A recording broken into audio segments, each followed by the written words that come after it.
Hello there, welcome to the Saroy channel and welcome to my Omnibus series.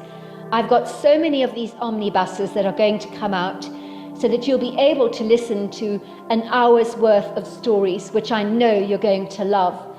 You know, the thing is that telling stories is such a fine art, and it's something that was practiced hundreds of years ago when people didn't have the technology that we have today. And everyone would gather around the fire and listen to a wonderful story. And also, what is so wonderful about a story is that personally, I think it is the best way to go to sleep. Every night when I go to bed, I always listen to stories. And that's something that parents used to do with their children. It's something that they still do with their children. There's nothing better than a good story. And so I hope you're going to enjoy this series.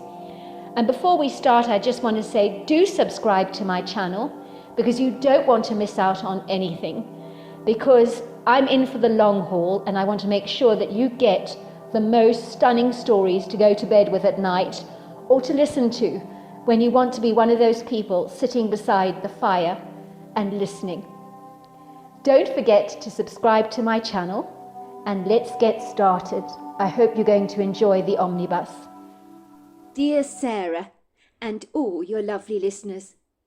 Growing up, I never believed in anything paranormal or outer-worldly, but then I guess the rigidly structured environment from which I was raised did very little to open my mind to such possibilities.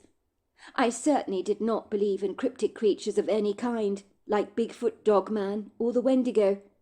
I was raised by straight-laced, very liberal parents who arrogantly believed everyone else was wrong and they were right about almost everything. Anyone who didn't agree with their opinions on things from politics to anything else besides was clearly very unenlightened, completely ignorant and uneducated. I hasten to say that my parents' stinking attitudes over almost everything ignorantly reflected that they believed they were superior to anyone in society who didn't have a university degree behind them, which was absolutely ridiculous. It made them come across as entitled, unenlightened, and incredibly snooty, and could serve to really ruffle my feathers at times, but I chose wisely not to confront them about their biased viewpoints, from religion to the paranormal, science, and politics.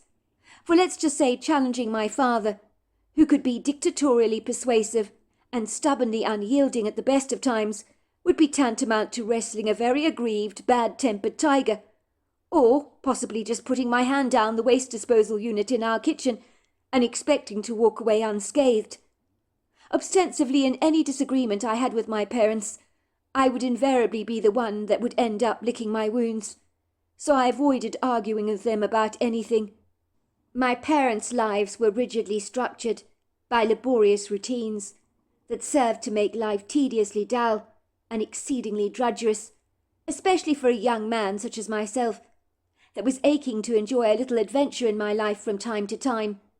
But I'm sad to say that was wantonly denied to me, as my parents believed fun of any kind was frivolous, a waste of time, and a grotesque expedience that should never ever be indulged.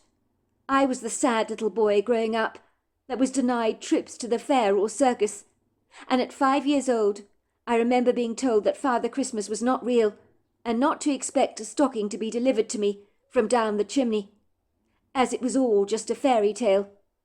I was absolutely crushed by that. I know my parents weren't being deliberately cruel.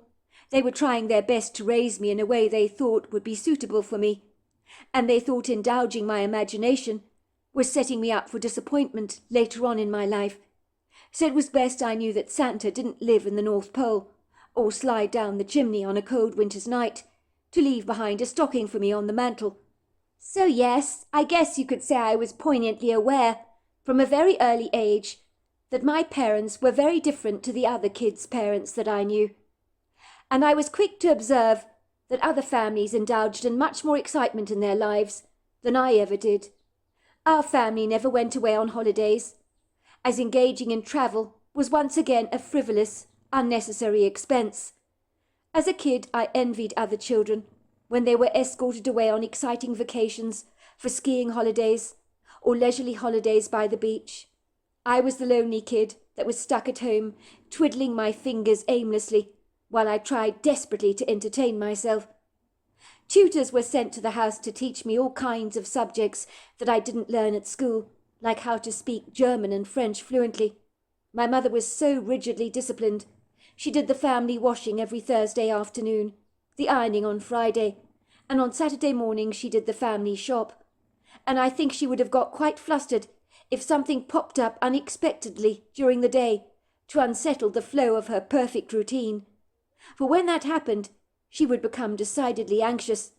My no-nonsense, rather aloof father was never inclined to smile or even crack a joke. He viewed life through a very serious lens and failed to see the humour in anything. If I made a joke, he'd stare at me through his black-rimmed spectacles and give me a funny look, as if he thought I was completely deranged. My father was a professor for a university, where he'd earned a formidable reputation among the students there, who, when they saw him coming, would walk across to the opposite side of the street in order to avoid any direct contact with him. Had I been wearing their shoes, I suspect I would have done exactly the same. My father had a tendency to growl if you asked a stupid question. I was informed that during my father's lectures, none of the students ever dared flinch in their seats, for fear of upsetting him, as he had quite the formidable temper on him if needs must, and believe me, I knew all about that, from bitter experience. So you really didn't want to make an enemy out of him, if you knew what was good for you, that is. My mother, on the other hand, failed to express her love to me growing up, but I'm not sure she'd ever loved anything in her life, not even my own father. But then again, my mother's own parents were the most insouciantly detached people you could ever hope to meet, so I guess she learnt from their example, and knew little about how to be a nurturing and loving parent. She worked in a science laboratory, testing biopsies that were sent to the laboratory from doctors to test for all manner of diseases, most notably cancer, on their patients. I guess growing up in a science background, where many of the subjects discussed around the dinner table revolved around medicine, it made it all the more likely that I myself would become a deeply cynical person under their dogmatic influences. My stiff, unyielding father was quick to put up his nose at any suggestion that there could be another life after death. He was so close-minded in that regard, about all things spiritual and supernatural, and in his dogged opinion, there absolutely was no God. People who went to church were ridiculously ignorant as far as my father was concerned. He believed that once you died, you pretty much were a goner, and that places like heaven only existed in the fertile imaginations of those who desperately hung on to religion like a life raft out in the ocean, so that they didn't have to face the horrifying, grueling reality that this life was all there was. "Religious people are so very foolish," he would often say. "How can anyone with brains believe in a God? I know, of course, why they do. It's because they're terribly afraid of death, afraid that once they've left this world, they'll be remembered no more. And sadly, they're right about that." My father's indomitable views had dominated my life from the day of my birth. So was it any wonder that I had become so sceptically scathing by the things I couldn't physically see with the naked eye? I thought people who believed in ghosts or cryptic creatures such as Bigfoot were either seriously delusional or making things up as they went along, just to draw attention to themselves, although I couldn't understand why anyone would want to do that, especially if it made them an object of ridicule. I guess the universe has a great sense of humour and enjoys having the last laugh from skeptics such as myself. As little did I realise, I would have two outlandish encounters in my young life that would throw everything I thought I knew about this reality and about this world flat on its face. I guess I had what I can only describe as a rude, rather brutal awakening, for there is something exceedingly arrogant and opinionated about people like my father, falsely assuming they know it all, when in reality they are blindingly ignorant about so many things and fail to fathom it, which is a sad truth.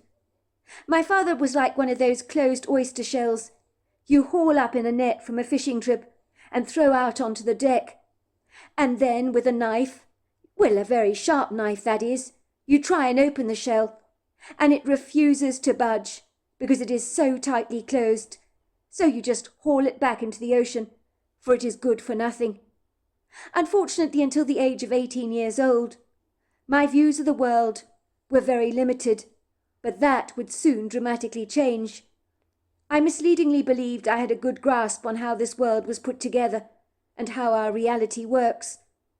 I heard one wise man say once, "A fool thinks he knows everything, but it is a salient man that is well aware that he doesn't even know nearly enough." And never was a truer word ever spoken. I really believe a man should never be so pompous as to believe he has it all figured out, because he should be well aware that there is much he really does not understand. I was one of those annoying kids at school that was a firm favourite with all the teachers, and likely the type of kid many people love to hate, as it would seem everything was smooth sailing and effortless for me, and it appeared on the surface that I was enviably good at everything I attempted to do, especially when it came to math, science, and even sport. But then again, I was not afforded the luxury of being lazy or complacent.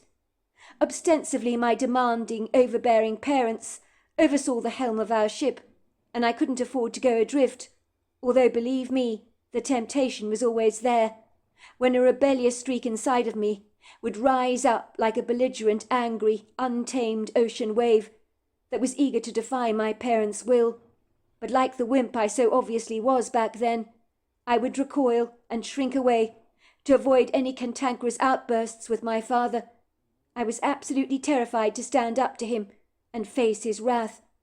My father expected any kid of his to excel in school, for if I failed to do well in my grades, that would reflect poorly on him. And let's just say, my father had quite the ego on him. So much so, in fact, that at times my father rather reminded me of a conceited, puffed-up penguin that was inflated with so much hot air because he had such a high opinion of himself. I rather think that if I'd been raised by more carefree parents, who were easy-going and free-spirited, and who hadn't put pressure on me, I would have been a lot lazier at school, sloppy about my homework, and probably only getting B's instead of A's, which I'm quite certain would have made me more popular with the other boys in my class. To all intents and purposes, under my dad's indomitable stranglehold, only straight A's were acceptable in our household, and had my grades dared to slip to below an A, I dread to think how my formidable father would have reacted to that.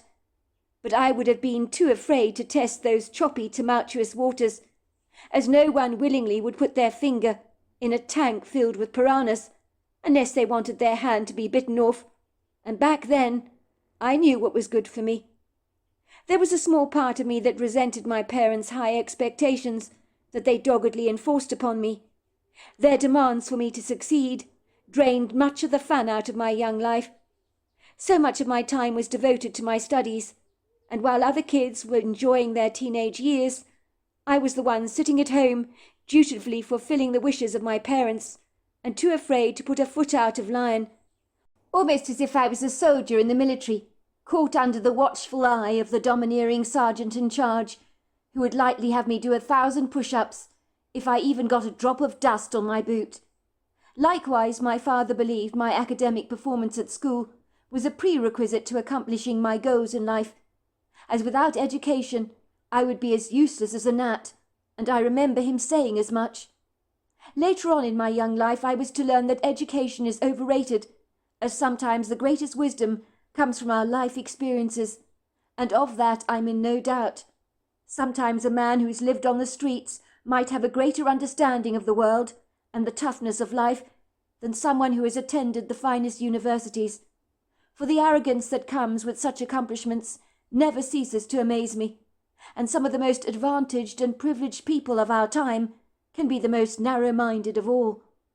I do remember there was always a deep longing in my heart that I simply refused to acknowledge, a voice in the depths of my soul that nudged me to pay close attention, almost as if something was telling me to open my eyes, because this world was much more complicated, complex, and mysterious than I could have ever imagined it to be. And even back in his day, Tesla said as much, and as my father was an admirer of Tesla, I'm surprised he failed to realize how scientific and spiritual the man was at the very same time. I told myself in my ignorance that this was the voice of my imagination speaking to me, that I should always keep in check in case it got grossly out of hand, because an imagination does not easily mix with science. It's like putting oil and water together in a glass jar. The oil will quickly rise to the surface and refuses to mix with the water.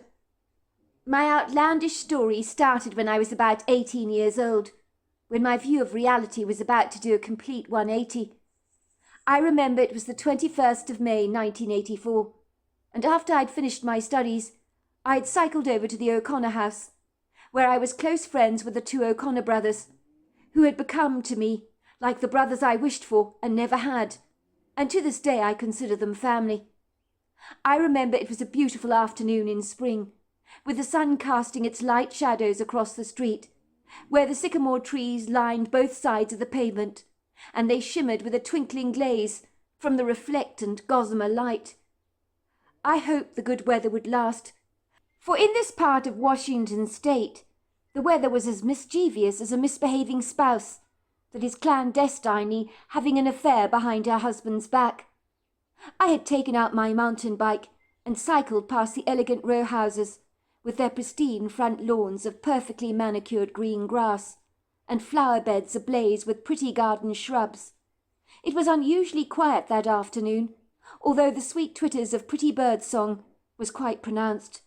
Beyond that there had been almost no activity on our street at all. I had seen old Mrs. Markham from number 42 walking her two grey schnauzers, Polly and Percy, which she did so religiously, come rain or shine, at the very same time each day, which was pretty admirable if you asked me, for a woman of her advancing age. But she would always say, if you don't use it, you lose it. Mrs. Markham was an extremely fit elderly woman. She put some women half her age to shame. She was agile, quick-witted, and extremely sharp, and beyond that, a very likeable person. She threw me a friendly wave with her veiny, somewhat arthritic hand, and called after me, "How are you, Dylan?" "I'm fine, Mrs. Markham," I said with a cheery tone to my voice. "How are you?"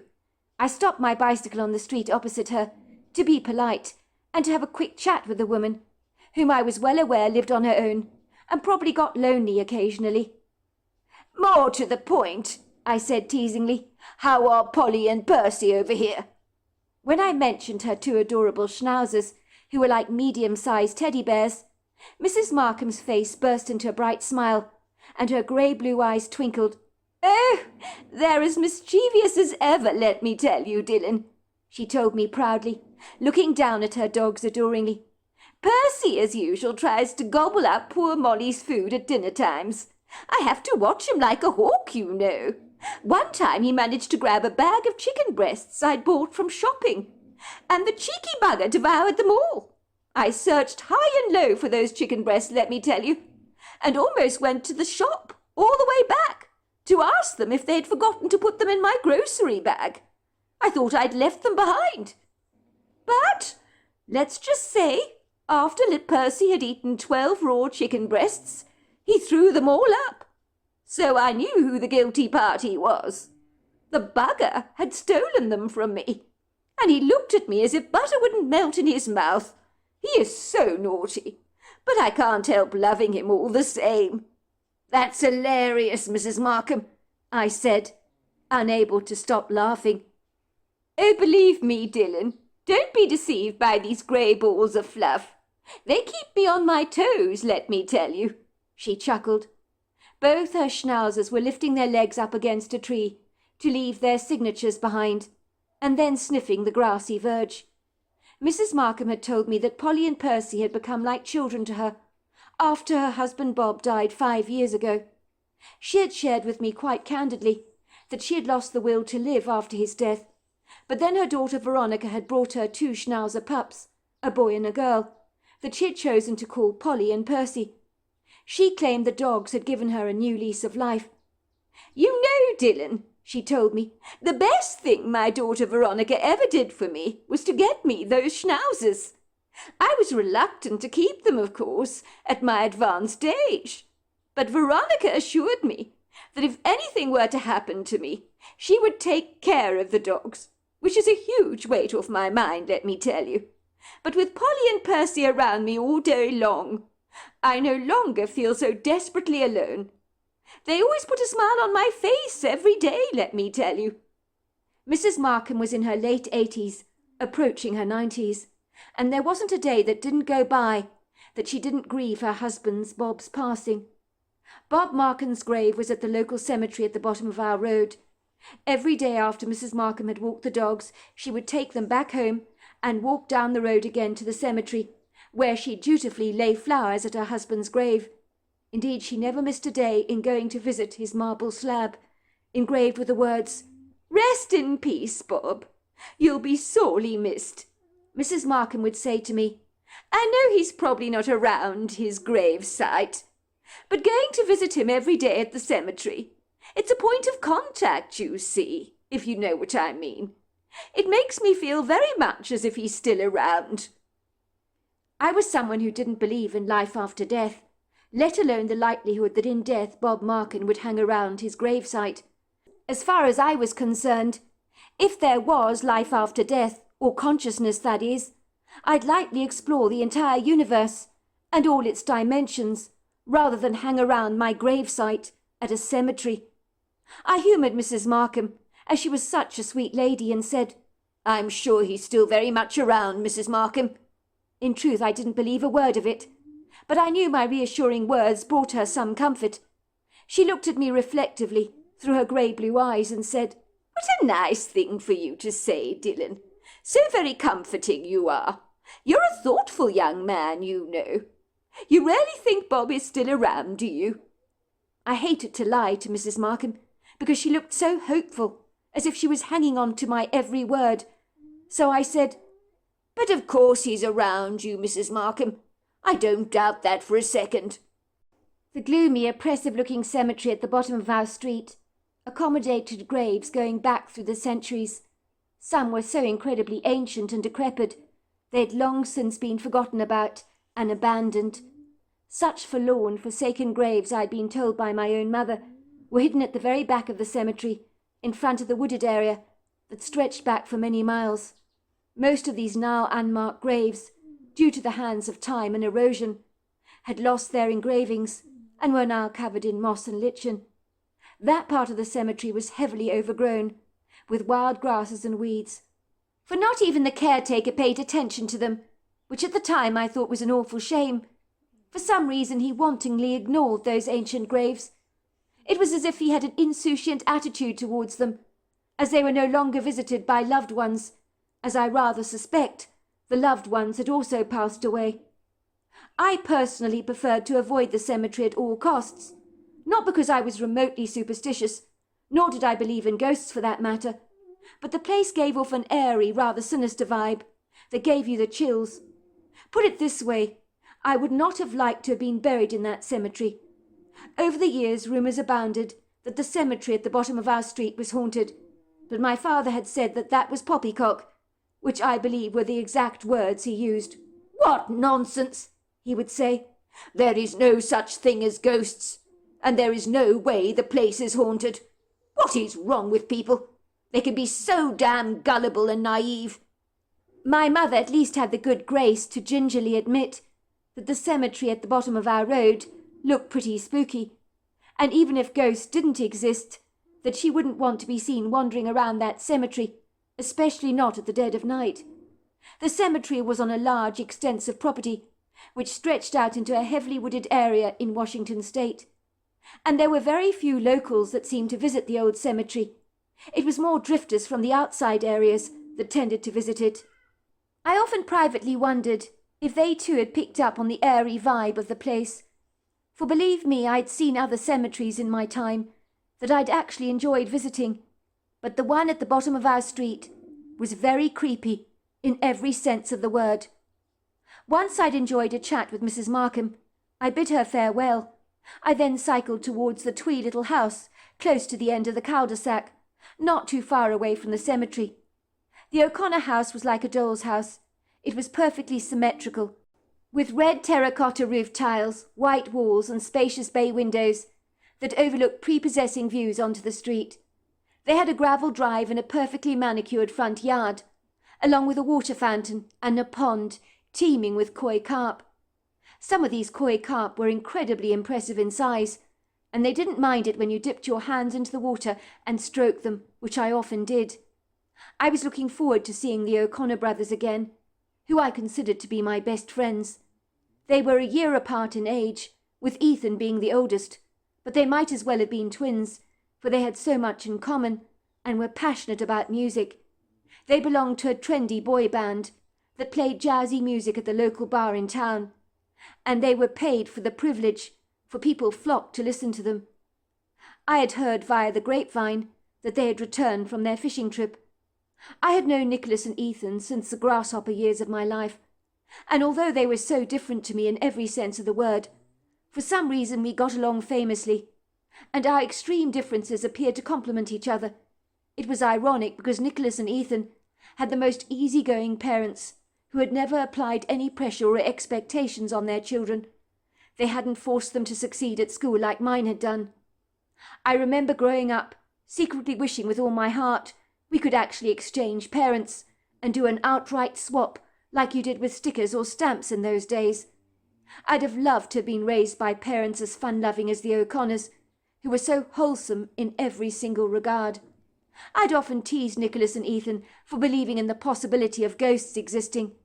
They were open-minded about cryptic creatures as well, which I always found incredibly strange, but growing up, they had been encouraged to think outside the box, that made them much wiser and more discerning than I actually was at the time. I couldn't fathom how my two best friends could be so open-minded into believing in such paradoxical things as ghosts, cryptid creatures, and even aliens from outer space. Nicholas had told me once that the planet is so very large, with so much uncharted wilderness around the globe, and anything could be out there. Nicholas went as far as to say that maybe creatures like the woolly mammoth were still hanging around parts of our planet, not easily accessible to humans. "It's a possibility," he would say emphatically, and I would nod my head and say, "Maybe," when really I thought the idea was nothing short of ludicrous. I would secretly wonder what my father would say about that.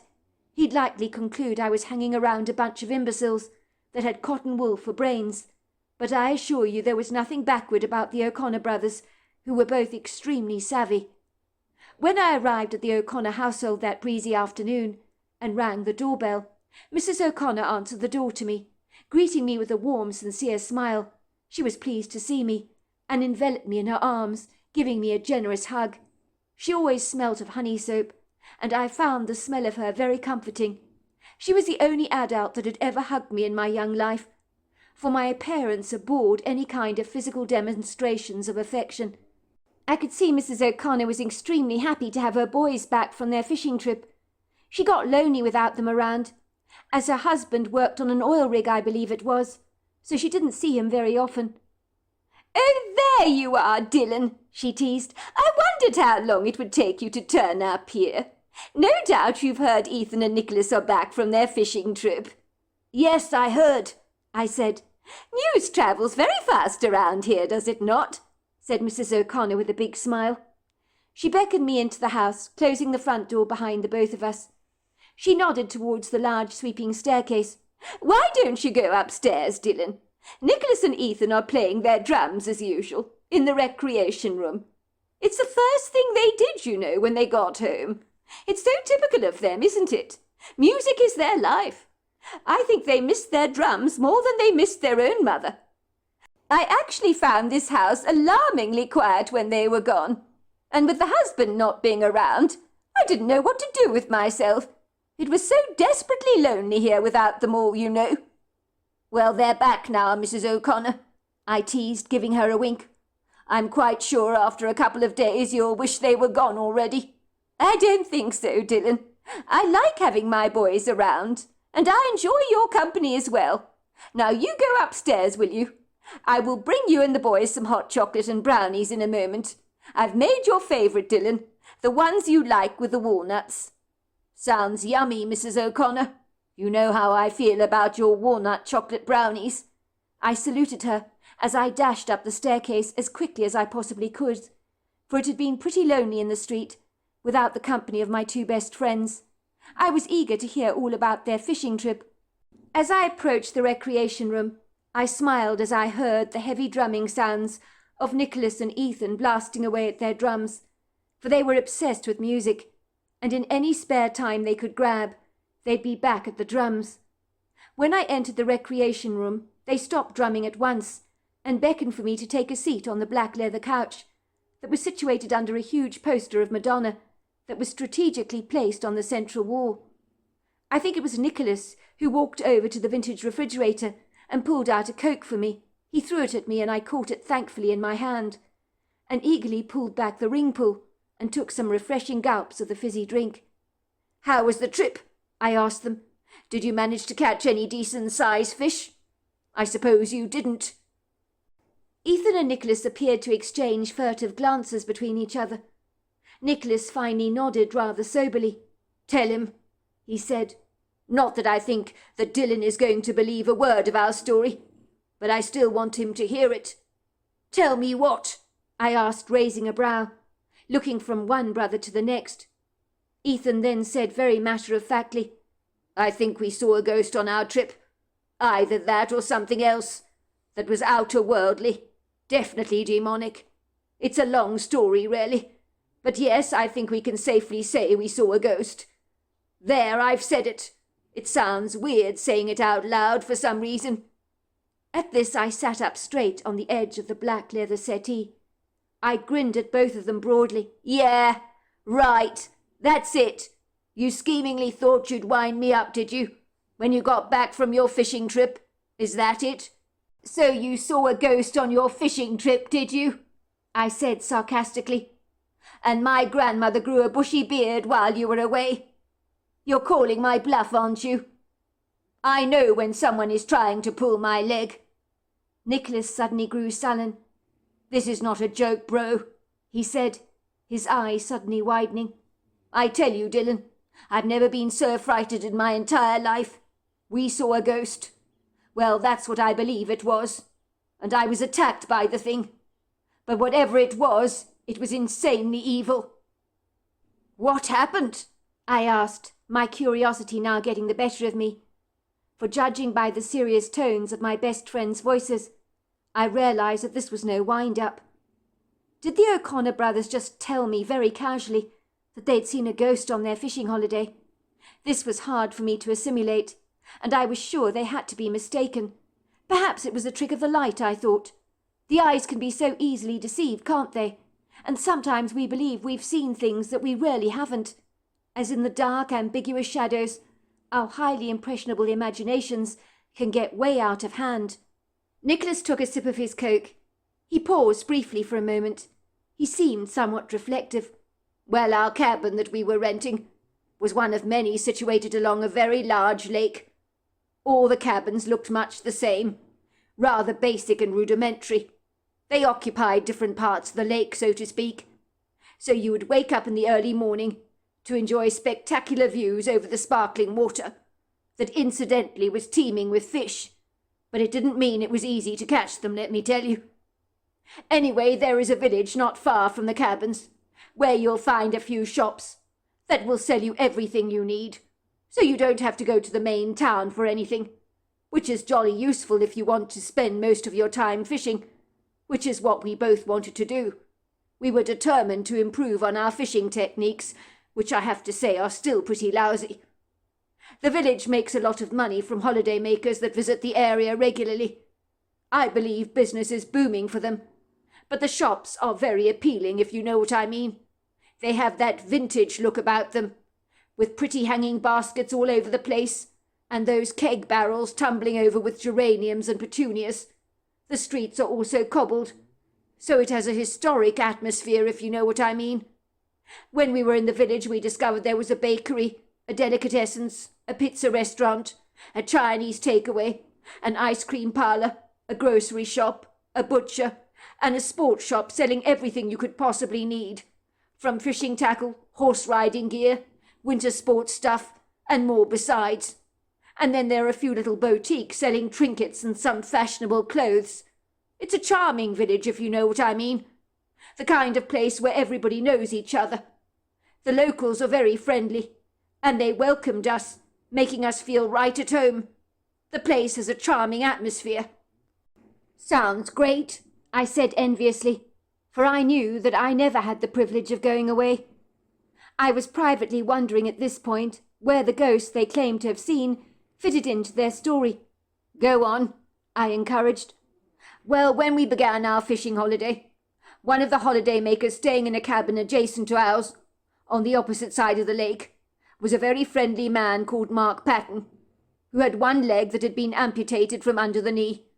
He had a prosthetic foot and walked with a notable limp. He lost half his leg in the Vietnam War, you see. In the 1960s, I believe it was. He said a shell went flying past him and missed him, but then he suddenly felt a stinging, rather burning sensation in his lower leg. The leg just buckled under him. The pain was immense. He found himself looking at his shattered leg, and it was so gruesome, so much so he passed out. But when he came around, he found himself in a makeshift hospital, and a pretty nurse was attending to him. He asked her if he was in heaven. She laughed at him and said, 'No, you're in hospital. You shattered your lower leg. It was a shell, I'm afraid.' He asked her if she was an angel, and she said, 'No, I'm not.' He said he was disappointed that the pretty woman wasn't an angel, but nevertheless he still ended up marrying her." "Wow, that's a cool story," I said. "Anyway, we got talking at one point, and I invited Mr. Patton to join us for a meal one night at the cabin, where we cooked some fish over the fire pit. It was a fun evening, let me tell you, and Mr. Patton told us all about his incredible time during the Vietnam War. How brutal it had been to lose so many of his friends. He was a great conversationalist, you know. At one point during the evening he asked us if we'd been to the trout in the village, which he said was the local watering hole, or inn there, if you like. We'd been to the village, of course we had, but I guess we'd never noticed the inn before. When we told him no, we'd never been to the inn, he drew a map for us so that we could easily find it. 'You must go there,' he told us. 'You won't regret it if you go. I've been going there for years. I know the owner and his wife reasonably well.' He tapped his slightly extended belly. 'They feed me well in the bar, and you can see it shows. The locals are very friendly at the inn, you know, and they serve some excellent light dinners. If you're interested in home cooking, that is. Like fish and chips, hamburgers, meatloaf, mac and cheese, then you won't be remotely disappointed in their hearty but humble fare.' 'I think we'll definitely give the place a try,' I told him. 'It sounds like it's worth a visit, and it might be nice to go and cook al fresco for a change.' Mark told us that the trout opened from 5 p.m. until 12, and it was a fabulous place to have a social drink on an evening, and had an excellent reputation, as the owner's wife, Celia Wallace, ran the kitchen seamlessly, and the food she produced was simple but delicious. Mark told us to follow the road, and that the inn was on the edge of the village, so that is invariably what we did. We arrived at the trout at about 8 p.m, I think it was. By this time we were invariably starving hungry. We'd worked up quite an appetite, you see. We hadn't been fishing that day, but had gone for a leisurely walk up a recommended hiking trail, so I guess we'd worked up quite a hearty appetite. We ordered some fish and chips and macaroni cheese on the side. It was the best we'd ever eaten. The chips were so crisp, the fish fell off the bone, it was so fresh, and as for the mac and cheese, well, it was so cheesy. We enjoyed some light-hearted conversations with the locals there. They asked us how we were enjoying our fishing trip, and we told them we were having a fabulous time, although we were not exactly the best fishermen, and the only fish we'd actually caught were rather small, so we'd thrown them back into the lake. It was about 11:30 p.m. when we asked the innkeeper, a man called Lucan Wallace, the quickest way for us to return to our cabin along the lake. Lucan informed us that there was a long way back and a short way back to our fishing cabin. I remember wondering why he'd even bothered to mention the long way back, as no one in their right mind would take the long route home, surely. Not if there was a shorter option to choose. We'd planned to walk back to our cabin after enjoying a light snack at the bar, but hadn't realized we'd spend so long at the bar, as the time seemed to just melt away. Let's just say after a few drinks and playing a game of darts with some of the locals. Lucan Wallace was what I would describe as a robustly large man. He used to wrestle when he was younger, you see, and the evidence of that was pronounced, for the man had ponderous shoulders and impressive biceps that bulged from his short-sleeved T-shirt. He looked like the kind of man that would not be intimidated by very much.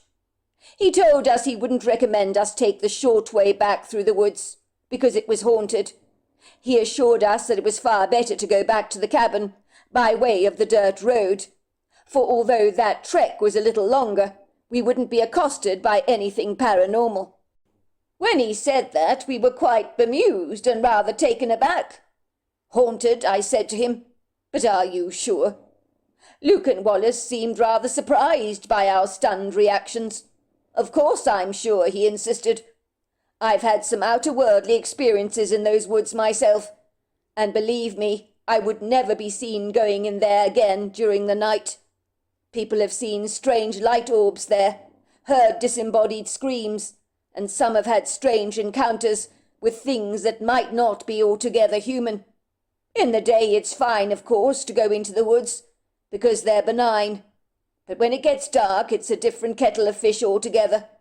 People have seen things, and have had strange experiences there. Goodness gracious me, I said. Could you sort of tell us what kind of experiences you're talking about? I'd rather not go into it now, Lucan Wallace said, suddenly becoming what I considered to be a little bit cagey. Just take it from me, you don't want to take the short-cut back. Lucan then told us the long route and the short route back to the cabin. Once we had exited the inn and were out of the landlord's sight, me and Ethan looked at each other, and both agreed that the short walk through the woods would take us half the time to get to the cabin. It seemed like a no-brainer to us, even if it was considered to be haunted. It was here that Ethan interjected into the conversation. Correction, for you it was a no-brainer, Nicholas, he said, but not for me. You know Dylan only too well what Nicholas can be like, he teased as he glanced at me. He's inclined to be a little lazy, is he not? He's always liked the shortcuts in life, and will take any opportunity to seize them. I wasn't happy about walking through the woods, let me tell you. Not in the dead of night. Not after what Lucan Wallace had told us. But let's just say Nicholas is a very good negotiator, and he reasoned with me that just because we had been told the woods were haunted didn't mean it was true. He said it was like the cemetery that was over the road from us. It's also rumoured to be haunted, but nobody knows if it's true or not.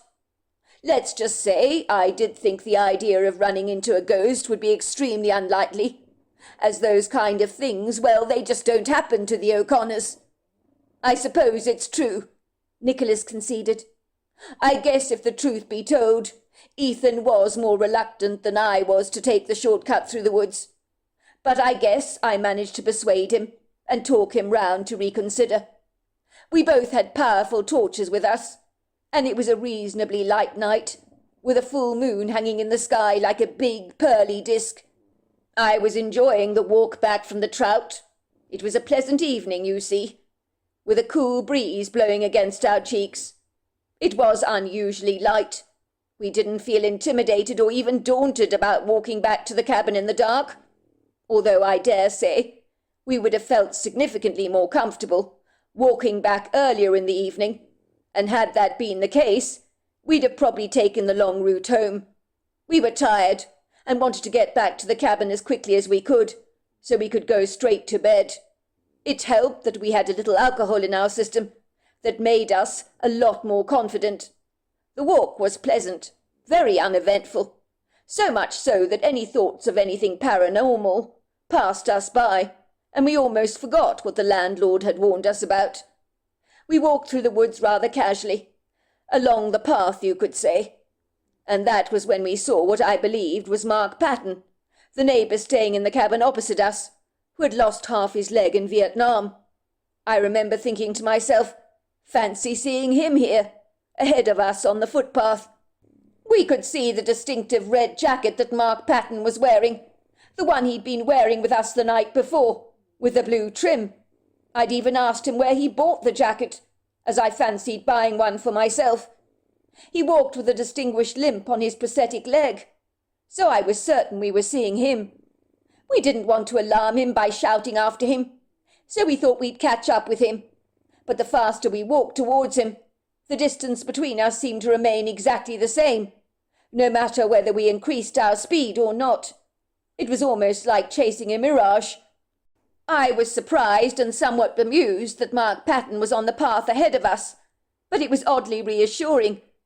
I mean, how bad could the woods actually be if he took the same route, because he'd probably been doing so for years.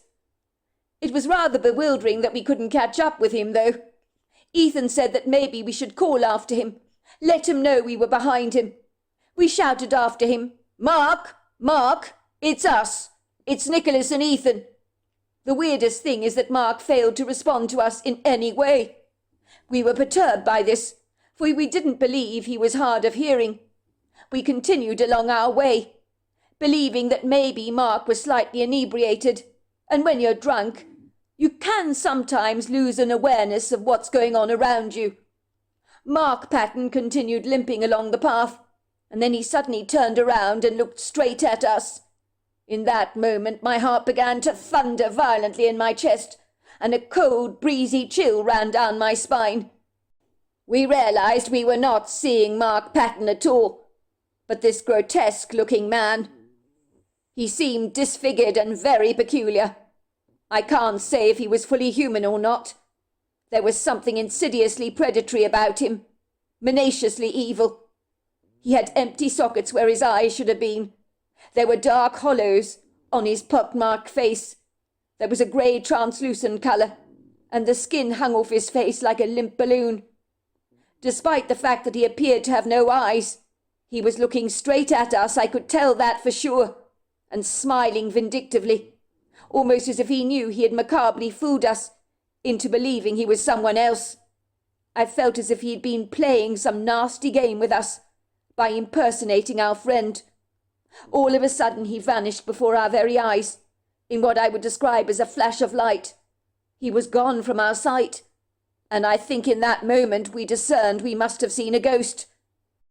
We were so terrified, we started to run as fast as we could, but we heard feet pounding the ground behind us, getting closer and closer, and I was absolutely certain that this grotesque, hideous man was giving us chase. But when I turned around, nothing was there, and yet I continued to hear the thundering of feet hitting the forest floor, and the heavy breathing. The next thing I heard was a growl in my ear, and something grabbed me forcefully by the jacket and thrust me onto the ground. I felt a man's powerful arms holding me down, and I was helpless to resist, for I could not fight back. This thing, whatever it was, began to attack me. It smelt of death and decay, and it began to bite my neck really hard, with sharp incisors, so that the bites on my neck lasted for about 3 days afterwards, and looked more like canine teeth than human. I could feel the teeth digging into my flesh, as if I was being mauled by a dangerous wild animal. At the time, I obviously cried out in terror. Ethan came to my rescue. He saw I was struggling to fight off something that we couldn't see. So he picked up stones and threw them in the air, trying to fight this thing off. And then he started to recite the Lord's Prayer. And what he did appeared to work, because this thing that attacked me stopped its demonic assault on me, hissed at us, and slithered away, although we never saw it again. We managed to make our way back to the cabin as fast as we possibly could, and we didn't get a wink of sleep that night, because we were so terribly afraid of the strange ghostly apparition that we had seen. We were worried it would make an appearance again, for we could not be sure if this thing had followed us or not, and we couldn't make sense of what had happened to us. No sense at all. It had all seemed so incredibly bizarre. The following evening we went to the bar, We spoke to the landlord, Mr. Lucan Wallace. We told him what had happened to us the previous night. We told him we had taken the short route home against his salient advice, and it was on the path through the trees we had mistaken this hideously grotesque entity for Mark Patton himself, and when the entity had turned around, the entity we assumed was Mark, we realized we weren't looking at him at all, but some hideously disfigured, grotesquely ugly man that vanished before our sight. We also told him that the entity had attacked me and bitten my neck, even though at this point we couldn't physically see him. But when he had attacked me, I could smell the rancidly repugnant scent of decomposing flesh upon his being that was vile and disgusting, so much so it made me want to gag. The landlord told us that he had warned us not to take the shortcut. He claimed the evil entity in the woods could take on many forms and shapes. He didn't believe it was altogether human, but he didn't know what it was.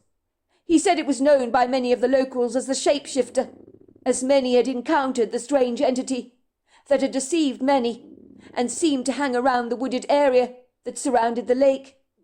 The landlord went on to tell us about his experience with a shapeshifter that roams the wood at the dead of night and plays insidious tricks on anyone who dares to walk through the woods, and is known to launch an attack on people. Once we told the landlord our rather astonishing story, he seemed more agreeable to share his with us, and I'm glad to say he did, for his story added credibility and validation to what we had seen and experienced. I was taking a shortcut through the woods 5 years ago, he told us. I was going to pick up some fish from one of the men that regularly stays at one of the cabins along the lake. I enjoy exercise from time to time, and I'd been stuck indoors all day, so I thought I'd pick up some fish from the man in question. He was a great fisherman, you see, to sell me some trout for a low price, so I could put it on the menu and serve it at the inn to my patrons. And I was eager to accept or snatch up a good deal. I told him I'd pick up the trout for him at about 5 p.m. But it was late autumn, and it had got dark early. I had decided to get to his cabin quicker by taking the shortcut through the woods. Many of my patrons had warned me about the woods when it began to get dark, but I paid those wild rumours no heed at all, for at the time I didn't believe in anything that goes bump in the night, so to speak. I'm a big guy, so why should I worry about paradoxical things like that, or some phantom ghost called the shapeshifter? I casually strolled down the woodland path through the trees. I could see Cecilia ahead of me on the path, which was very strange. I almost stopped dead in my tracks. Something felt wrong. I knew instinctively that my wife, Cecilia, would never go walking in the woods when it got dark, because she'd be afraid to do a thing like that. It would be completely out of character for her. I was so taken aback to see her there, but never for a moment did I doubt it was her. I recognized the flowery sweatshirt she'd been wearing that morning, which was very distinctive, you see. I called after Cecilia and said, "Cecilia! Cecilia, it's me, Lucan. What are you doing here?" But she didn't acknowledge me along the footpath, which was exceedingly odd. But then I realized she was sobbing. She began to sob loudly. Something had clearly upset her. I'd never seen Celia this upset before. I began to run hastily towards my wife, but I had a similar experience to you. I couldn't seem to catch up with her, try as I might. It seemed I was always lagging behind, and when I called her, she took no notice of me. Finally, I did manage to gain some speed, and then I was behind her. So I thought she must have had some bad news and been wandering around the woods aimlessly, having lost all track of time, because when you're upset, you can do things like that. I ran up to my wife and touched her on the back, asking her what was wrong. She felt completely solid to me. The sobbing stopped, and then my wife turned around, and I was faced with this manic-looking grin. And I saw, I hasten to say, exactly what you men saw. The man with the hollow eyes that seemed to shapeshift into anything he wants. I knew I was seeing something that should not exist in our reality, He was not altogether human, I believe, but I do not know what he was. The next thing I knew, this entity began to double over with laughter.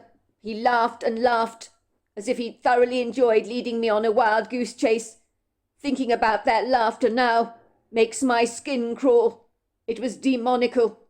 I began to run away from this monstrous man, but he stopped me in my tracks, lunged towards me, grabbed me by the neck. I must have blacked out, because I don't remember anything at all. I woke up the following morning on that dirt road, away from the woods.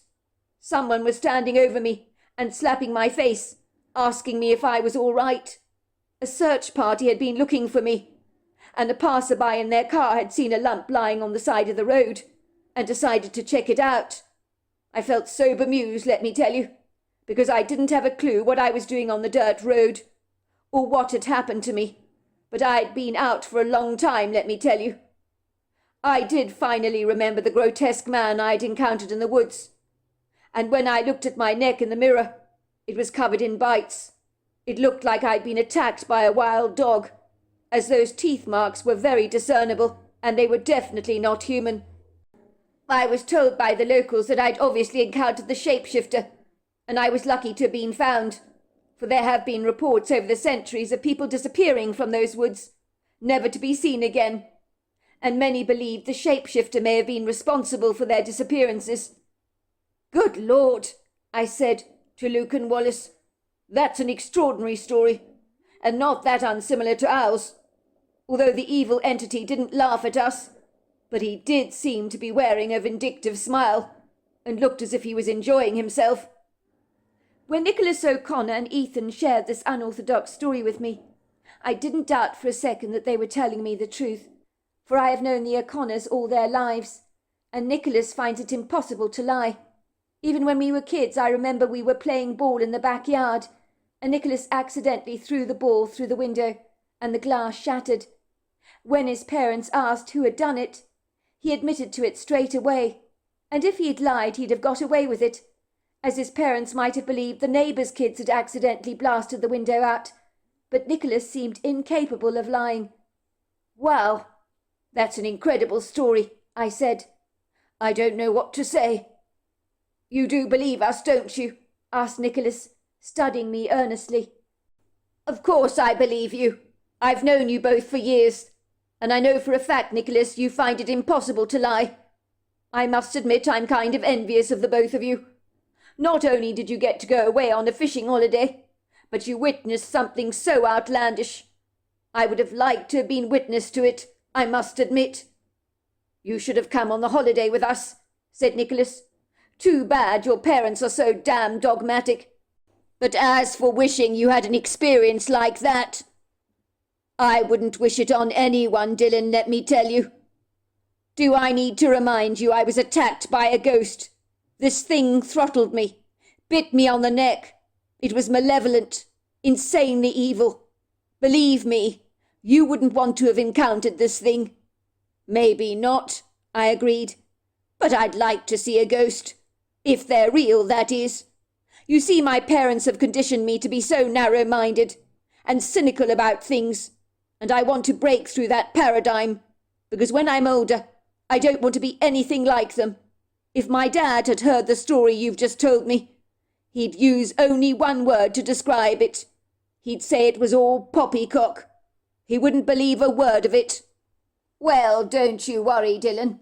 I would never be so foolish as to tell someone like your father our story, because in my opinion, you don't throw your pearls before swine. I was even reluctant to tell you the story because I know how cynical you are. So you want to see a ghost, do you?" Nicholas asked me. "I do," I admitted. "I wouldn't like to encounter the demonic entity that crossed your path, obviously. But if ghosts are real, then I wouldn't mind seeing one." I glanced eagerly from Ethan to Nicholas. "I have a swell idea," I said. "I was wondering if we could visit the cemetery together at the bottom of our road one night. See if we can see anything. We could meet up in the middle of the night and go to the cemetery together. Oh, please, go on, say you'll do it." "The cemetery is locked at night," said Nicholas. Need I remind you about that? If we went into the cemetery, we'd have to climb over the gates to get onto the property. Why the hell would you want to go there anyway? Even my mother says the place is foreboding, and it has an awful reputation of being haunted. The wooded area at the back is extremely ominous. People claim to have seen dark shadows in the trees there. Stuff like that. Honestly, if the truth be told, I'm not sure I'm up to having another outlandish encounter. The attack I experienced scared the bejesus out of me. I don't think I could go through something like that again. I was surprised that Ethan was looking at me somewhat sympathetically. He had been the one that had been reluctant to take a shortcut through the woods that night, to go back to their cabin on their fishing holiday, after learning that the woods were haunted. So I was somewhat bemused when he stood up for me. Look, Nicholas, Ethan never gets to go on holiday because his parents are super weird. And even though what happened in the woods was really horrible, and I wouldn't wish it on my worst enemy, don't you think we owe it to Dylan here to do this for him? The truth is we're unlikely to see anything anyway, and if we do, I don't think any paranormal experience we might have will equal what happened to us on our fishing trip. I very much doubt that. You really want to go to the cemetery, do you? Nicholas asked me, looking as if his brother's persuasive words were making him suddenly fold. All of a sudden a female voice interrupted our train of conversation. It was Mrs. O'Connor. Why would you want to go to the cemetery, Dylan? She asked me, coming into the recreation room with a tray laden with hot chocolate and brownies. Sorry I overheard the tail end of your conversation. Something about the cemetery. You haven't lost a loved one recently, have you, Dylan? She asked me, looking somewhat troubled. No, I said, thinking fast on my feet. It's old Mrs. Markham, you see. I was just saying she goes to visit Bob Markham's gravesite every single day. I admire her devotion to visiting his grave, that's all. Mrs. O'Connor shuddered. I'd hate to be buried in that graveyard over the road. I'm sorry, but I would. I certainly admire dear Mrs. Markham for diligently laying flowers at the grave for her husband. But that graveyard, I hate to say this, is airily creepy, and has a haunted reputation, you know, and that doesn't surprise me in the least. Do you remember Roger Mornag, the man that used to live in the house next door to us? He lived to be 92 years old, you know. He had a good innings, let me tell you, and not a single sick day in his life. He died in his sleep, you know. It's the best way to go. But his wife died at 82 years old, and after her death, he religiously went to her grave. Well, to visit the graveyard over the road, to put flowers at her grave, just like Mrs. Markham does for her late husband. I remember he told me that he regretted burying his wife, Abby, in that graveyard, or cemetery, so to speak. I think his words to me were, "There's something not right about the place." I asked him what he meant by that, and he said that every time he went to visit the grave, well, his wife's grave, there were times he'd hear disembodied cries coming from the woodland area at the back. And it terrified him, let me tell you. He said he only ever went to the graveyard in the day. One day he saw a woman standing over a grave and looked away for a second, and then she was gone. There was no physical way she could have just vanished from his sight so quickly. So he concluded he must have seen a ghost of some kind. So no, I don't advise anyone going to that graveyard if they can possibly help it. And certainly if you're going during the day, go with someone, for goodness sake. I do know the caretaker of the cemetery locks the gates at 5 p.m. sharp. And you don't see him for dust until the following morning. I'd put money on the fact that he's seen stuff going on in that cemetery. I asked him if he'd seen any weird stuff going on in the cemetery, because you know me, I'm naturally curious about everything. Well, he got exceedingly defensive. He said he didn't know what I was talking about, but I noticed an affrighted look in his eyes that told me he was hiding something. So I bet he's seen stuff going on there. So you believe in ghosts, do you, Mrs. O'Connor? I asked. You bet I do, Dylan, said Mrs. O'Connor. They're more things on heaven and earth, you know. I knew that both Nicholas and Ethan had not told their mother about what had happened on their fishing trip, for they believed their outlandish story would have caused their mother a great deal of upset, especially if she knew Nicholas had been attacked by the shapeshifter in the woods. I could see from our conversation that Mrs. O'Connor emphatically believed in ghosts, and her feelings about the old cemetery on the opposite side of the street were not unsimilar to my own. The place was very foreboding, which was one of the reasons I'd never visited the cemetery, even though it was incredibly close to home. I had been tempted to do so, of course, but then I'd lose my nerve. Not any more. I don't mind admitting I was thrilled about the prospect of visiting the cemetery at the dead of night. It would probably be one of the most exciting things I'd ever done in my young life. I could tell Nicholas was not remotely enamoured by the idea of visiting the spooky place, so I did appreciate he was going out of a limb for me, especially given he'd been attacked by a ghost before. Not many people would put their hand into a burning cauldron on the second time around, but Nicholas and Ethan were great sports in that regard, and I think they perfectly understood that the story they'd shared with me had unleashed in me a burgeoning fascination for all things paranormal. I was delighted that they had agreed upon this arrangement. We knew we'd have to climb over the large wrought iron gates, of course, to get into the cemetery, but at 18 years old that was no skin off our noses, for we were physically active and pretty good at gymnastics. I felt excited about this nightly soiree, and I'm glad to say that I knew that both my parents would not be remotely bothered if I went out at night, for despite their indomitable stranglehold over my young life, by the time I'd reached 18 years old, they had loosened their reins over me quite significantly.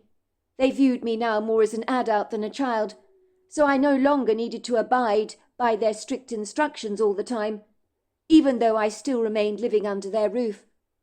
I will say that had my mother known I'd be venturing out into the graveyard at the bottom of our street at the dead of night, she'd have been less than amused, even though she didn't believe in the paranormal, and wasn't remotely superstitious.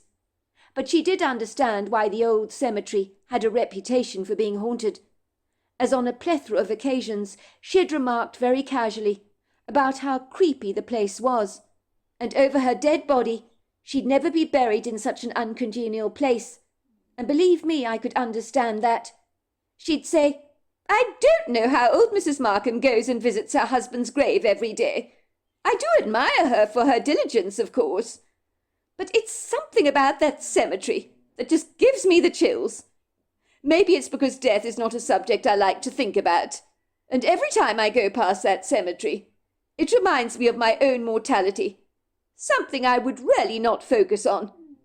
When I go," she would say, "I don't want to know a thing about it." By contrast to my mother, if my father had known I was going ghost hunting with the O'Connor brothers, he'd have not been remotely concerned about my trip to the cemetery, but he would definitely have thought I'd joined the ranks of the seriously uneducated, ignorant, and completely deranged, and so I'd never have told him that a son of his was developing a curious fascination for the paranormal that had been kindled from a story that the O'Connor brothers had told me about a rather surreal fishing trip that had involved a strange encounter with a mysterious being on that rather unassuming regular Friday evening. I kept my clandestine plans for my rendezvous at the cemetery with the O'Connor brothers under wraps. I pretended to both of my parents that I was staying in that evening because I had a bit of a headache, and this was unusual for me. I would usually go out on a Friday night with the O'Connor brothers. We'd have a meal in town and then go back to their place, and I'd listen to them playing their drums as they prepared for their Saturday night rendezvous at a local bar, where they played the drums for a boy band that they had joined. I retired to bed early that night, after watching some television with my parents. Lousy television it was. It was incredibly boring. At least it sent me to sleep. I set my alarm for 12:30 and placed it on my nightstand. It was one of those Mickey Mouse alarm clocks that when it woke you up would let off a very infuriating tone that would make my ears ring. I had arranged to meet Ethan and Nicholas outside the cemetery at 1:45, and I was looking forward to our little adventure. The O'Connor brothers would walk to the cemetery, given it was only across the road from them. I had decided I would cycle there, as my house was further away, at the far end of the street, and I would get to the bottom of the road a lot quicker by way of my bicycle, which had become my reliable friend over the years, and I'd be using it later in the morning to do my newspaper round around the local neighbourhood. I do remember when my alarm clock rang in the late hours of the night, I thrust my pillow over my head to block out the intrusive interfering noise. I had been caught up in the midst of my dreams, and certainly didn't fancy getting up any more. But then I remembered about my pre-planned trip to the cemetery with the O'Connor brothers, and I also realized that I might not get another opportunity to enjoy an intrepid adventure like this again. The O'Connor brothers were agreeing to this little rendezvous on my account, more as a special favour to me, that they were unlikely to extend my way a second time. I knew I needed to grab the bull by the horns. I climbed out of bed rather reluctantly, wondering what I'd got myself into, as now the idea of going ghost hunting didn't feel like something I really wanted to do, as my bed seemed to be calling my name, begging me to return to its snug warm sheets. But I knew it was now or never. I needed to go to that cemetery. I sashayed quickly to the bathroom and threw some cold water across my face, and that seemed to bring me straight back to the land of the living. If it wasn't for that cold water on my face, I really might have returned to bed. I was incredibly exhausted and had a newspaper round the following morning, and it was important I delivered people their newspapers on time. I quickly got dressed and hurriedly sashayed down the long staircase that was so old that everything creaked and groaned under my sneakers. My father, as a professor, had never bothered to fix a thing in our house, and his obvious neglect was beginning to show. I wasn't really too worried about whether I'd wake up my parents or not, for they were known to be deep sleepers, and my father had quite the snore on him, which I heard very distinctly as I gingerly sneaked past their bedroom. Good, I thought. They rarely were sound asleep. It would probably take the living dead to wake them up. It didn't take me very long to glide out of our front door, somewhat seamlessly, without making much of a noise, although, like everything in our household, our front door rattled precariously as I opened it. I managed to extract my bicycle from our garage, and then there I was on the back of my bike, riding down the quiet street, where all the houses were cast in dark, ambiguous shadows, but the gentle, ethereal illumination of the street lights subdued the darkness significantly, while an almost full moon generously lit up the road ahead of me, splashing its asphalt surfaces into prisms of gossamer light. I did thankfully have a torch with me, as Nicholas had advised us that we come well prepared, and I had brought a powerful torch with me. It was as I was cycling down the road that my optimism appeared to have ballooned, as I pondered to myself in silent revelry what this night would ultimately bring. Would this be a rendezvous I would remember, or would I return to my bed at home uninspired, wondering why the hell I'd even bothered to get up at all?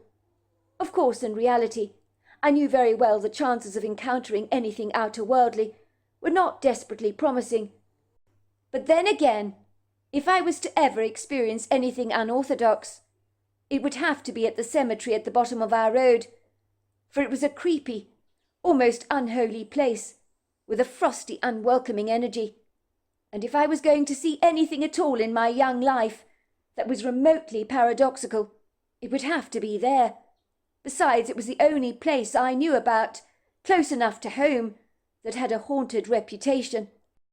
I was hoping that Ethan and Nicholas would be waiting for me by the cemetery gates, but my heart sank like a heavy stone being flung into a huge body of water when I realized they weren't there, and for a brief, very discouraging moment, I thought they may not be coming at all, and the disappointment I felt was exponential.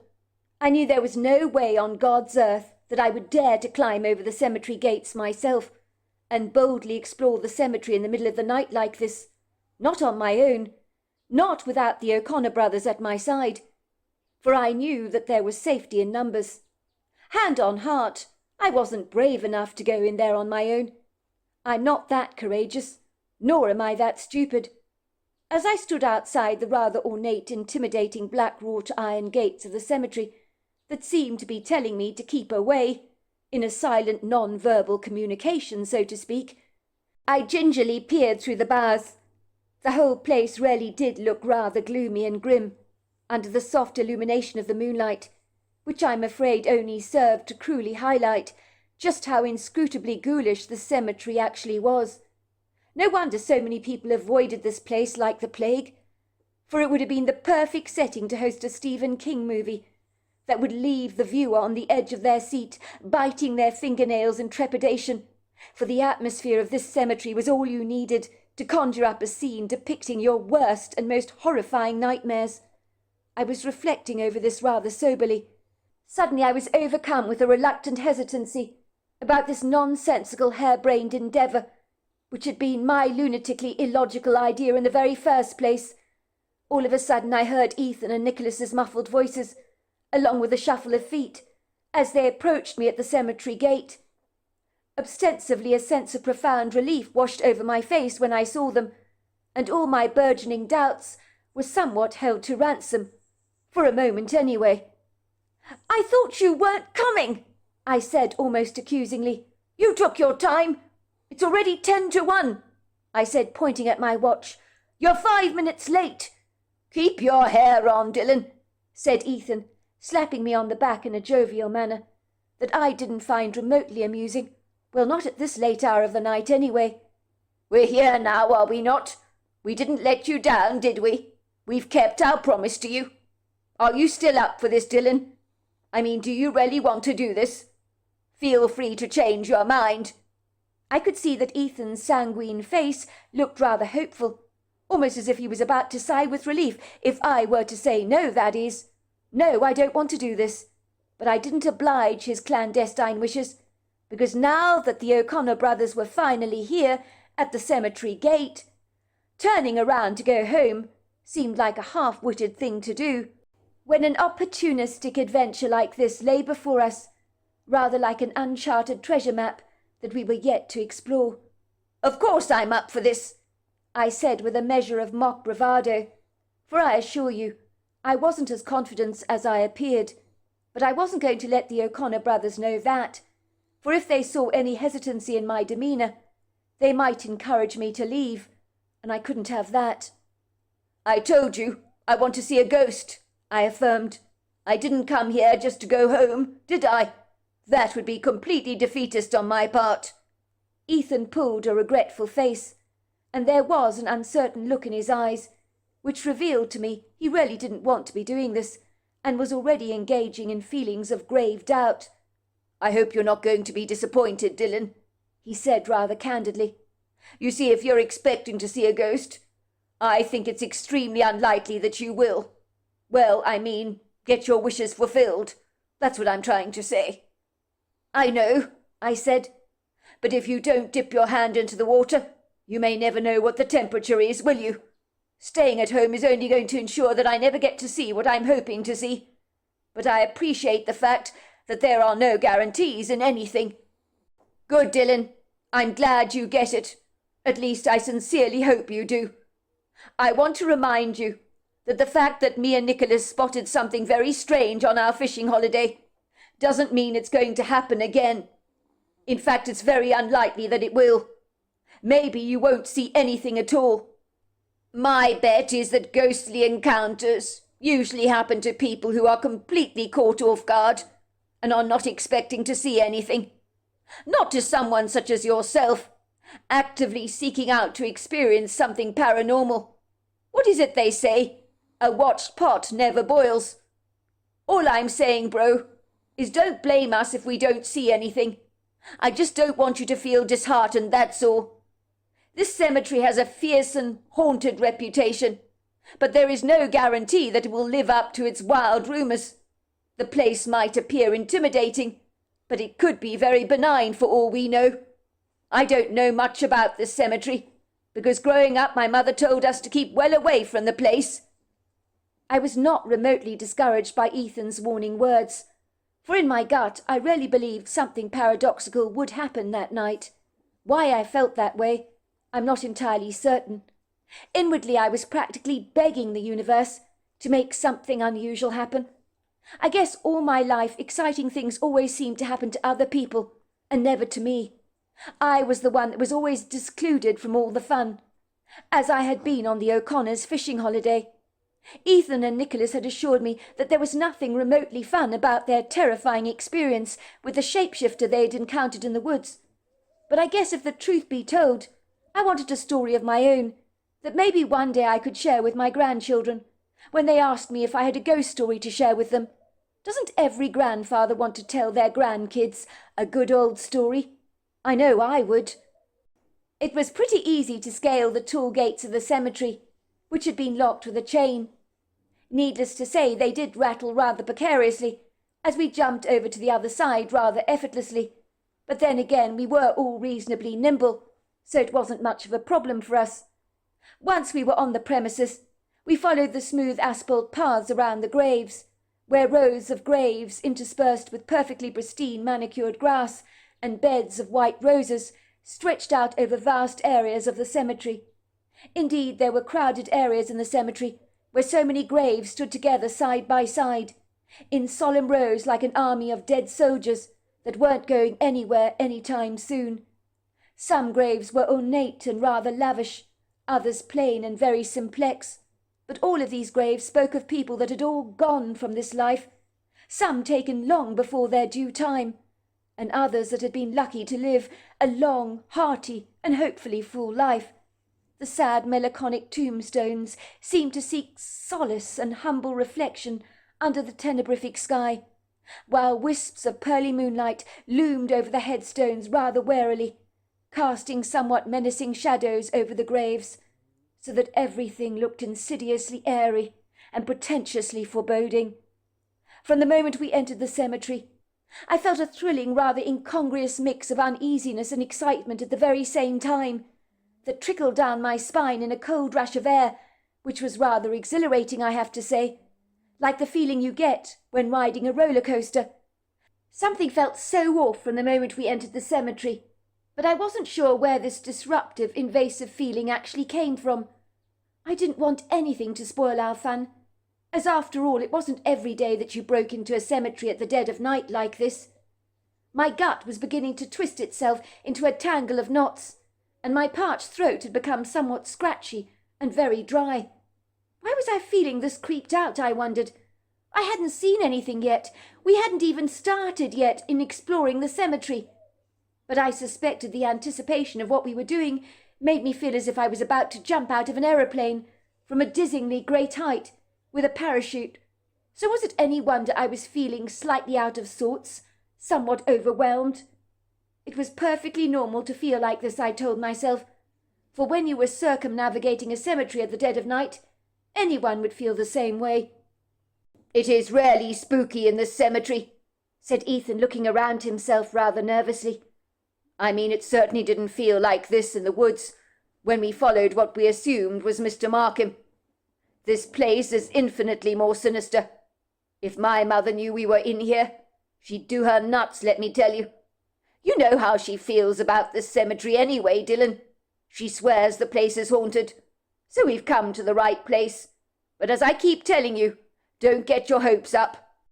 I will admit that I've never seen a place more oppressively gloomy.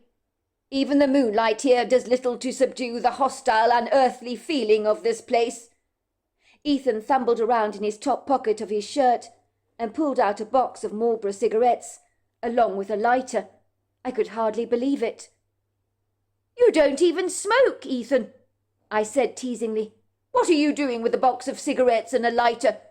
You haven't taken up the habit, have you?" "No, of course not," he said with a big cheeky grin. "I came armed with reinforcements, did I not? Because if there's any time one needs to smoke, it's right now. I thought it would serve to calm down our nerves. I mean, look at you, Dylan," he said, casting a wary gaze upon me. "You're acting like this is no big deal to you, bro. Even though you've been very enthusiastic about coming to the cemetery. But I hate to say it, you've been giving yourself away. You forget I've known you for a long time. You're shaking like a leaf, and you're wearing a rigidly stiff expression on your face, as if your muscles are all clenched tightly together, and we haven't even started exploring the cemetery yet." Don't mind me, Ethan, I said, straightening my back up defensively. But I knew Ethan was absolutely right. Even though I was genuinely excited to be here, another part of me was literally shaking in my boots. What if something did happen? How would I actually react to it? My fingers were shaking as I took a cigarette from Ethan, which he lit, and I gratefully began to draw in all that delicious nicotine, which I really needed right now. I know I look on edge, I conceded. I guess I'm genuinely spooked by this place. But anyone would be in our place. It's perfectly normal to feel this way, I'm most sure. Still, it doesn't change the fact that I'm genuinely very glad we came here tonight. I did initially have a few reservations when I got out of bed, I admitted. I mean, I would have happily continued to sleep. But now that I'm wide awake, I'm very grateful to be here. But I should have probably taken a tranquilizer, I teased, because then I'd be a whole lot less apprehensive than I am right now. You're right, though. I am on edge. I will admit that. Not a good idea if you took a tranquilizer, bro, said Nicholas. You might have passed out in the cemetery. But personally, I think being in bed would be infinitely more preferable than being out here tonight. Are we all mad or something, coming out here in the middle of the night like this? He teased, giving me a mischievous wink. Thanks, I said, as I acknowledged both of the O'Connor brothers. For agreeing to do this, I mean, and coming with me tonight, and accommodating this irrational urge of mine to scratch a paranormal itch, so to speak. I couldn't have done this on my own without you guys. Nicholas chuckled. Too right you wouldn't have done this on your own, bro. Are you kidding me? No one in their right mind would dream of coming to the cemetery during the witching hour. It's bad enough coming here during the day. Even my mother won't do it. This is not something I ever would have done willingly. But I was persuaded by Ethan to come here tonight, in order to support you. But I have to tell you, there is something malevolent about this cemetery. I mean, it's supposed to be a place of rest, is it not? But if I was buried here, peace is the last thing I would find under one of those grim-looking tombstones, let me tell you. You're right, I admitted. Come hell or high water, when I die, I wouldn't want to be buried here. I think I'd prefer to be cremated than be left to be consumed by the worms. It's not a pretty thought.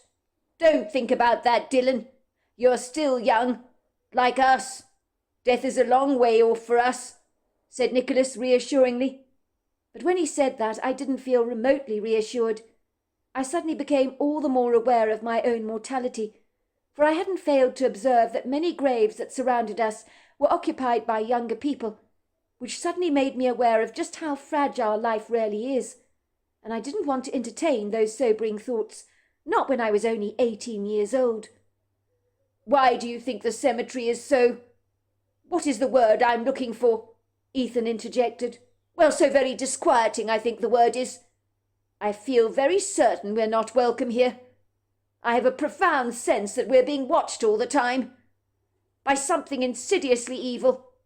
Maybe after our hellish experience in the woods when we were away on our fishing holiday has heightened my level of trepidation.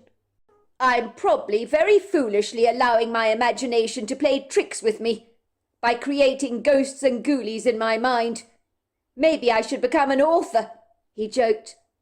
I feel the same way, said Nicholas, taking a puff of his cigarette. These smokes are lifesavers, let me tell you. Great idea of yours, Ethan. To bring them along with you, that is. My nerves are already more steady. Perhaps this graveyard feels, unwelcoming, because possibly there are some nefarious characters buried here. People who refuse to go to the light. Possibly because they're terrified of going to hell. People who may potentially have murdered someone, done some insanely evil things. Think about it. If there is a life after death, and you've been a bad person throughout your life, or maybe just very selfish and self-centered and stuff like that, maybe you'd be very reluctant to cross over to the other side, in case there is a hell. You would know you would be burnt in the lake of fire for an eternity, so you wouldn't want to go there. I rather suspect once you're dead, It's too late to repent of your sins. Maybe the dark energy from those lost souls that were not good in life has robbed this place of its peace. Maybe lost, tormented souls like that roam this graveyard at night, and we can easily pick up on their hostile energy, as they're bound to resent the living, don't you think? As they no longer occupy a physical body like we do, which is maybe why we feel disproportionately on edge. That would make a whole lot of sense, don't you think? But if that were the case, would such dark spirits really hang out here? I asked. Why not? They're close to their bodies, are they not? Their bodies are of no use any more, I will admit. But I suppose you can be attached to your body, even after death. I've heard that people can be attached to things. Sometimes it may be a signet ring they wore in life that meant a lot to them, or a memento from the war. But why not the body they once occupied in life? Well, I hadn't thought of it like that, I admitted, but what you say does give me the heebie-jeebies. I'm not going to lie. We sat on the grassy verge next to a large grave, belonging to a young man called Tom Searchman, born in 1952 and died in 1979. So he'd not had a very long life, regrettably. I wondered to myself why he died, but the tombstone gave very little away about his life, and only said, "You'll never be forgotten, dear one."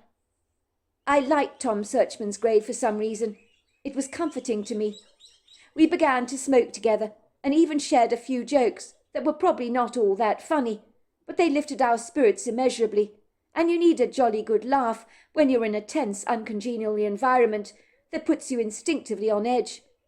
We smoked about 3 cigarettes each, and the relief I felt from smoking was immense, as the nicotine appeared to have numbed our nerves, and in that quintessential moment I could fully appreciate why some people have a desperate need to smoke a cigarette, a habit that my father would describe as really nasty, even though the adverts on television in the 80s made smoking seem like a really cool thing to do. When you see country and western heroes riding on horseback into the wilderness, those adverts seriously made smoking come across as extremely glamorous.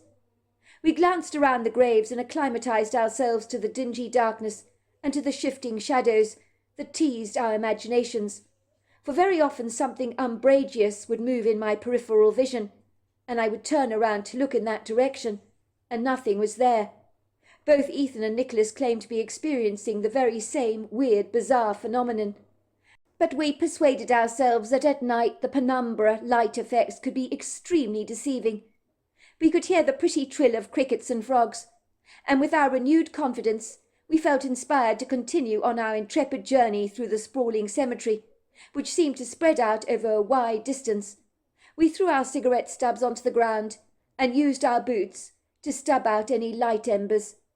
We sashayed rather aimlessly from one grave to another, reading all the names out loud and talking about the people that were now occupying those grave sites, pondering to ourselves who they might have been in life, and actually it was an interesting experience.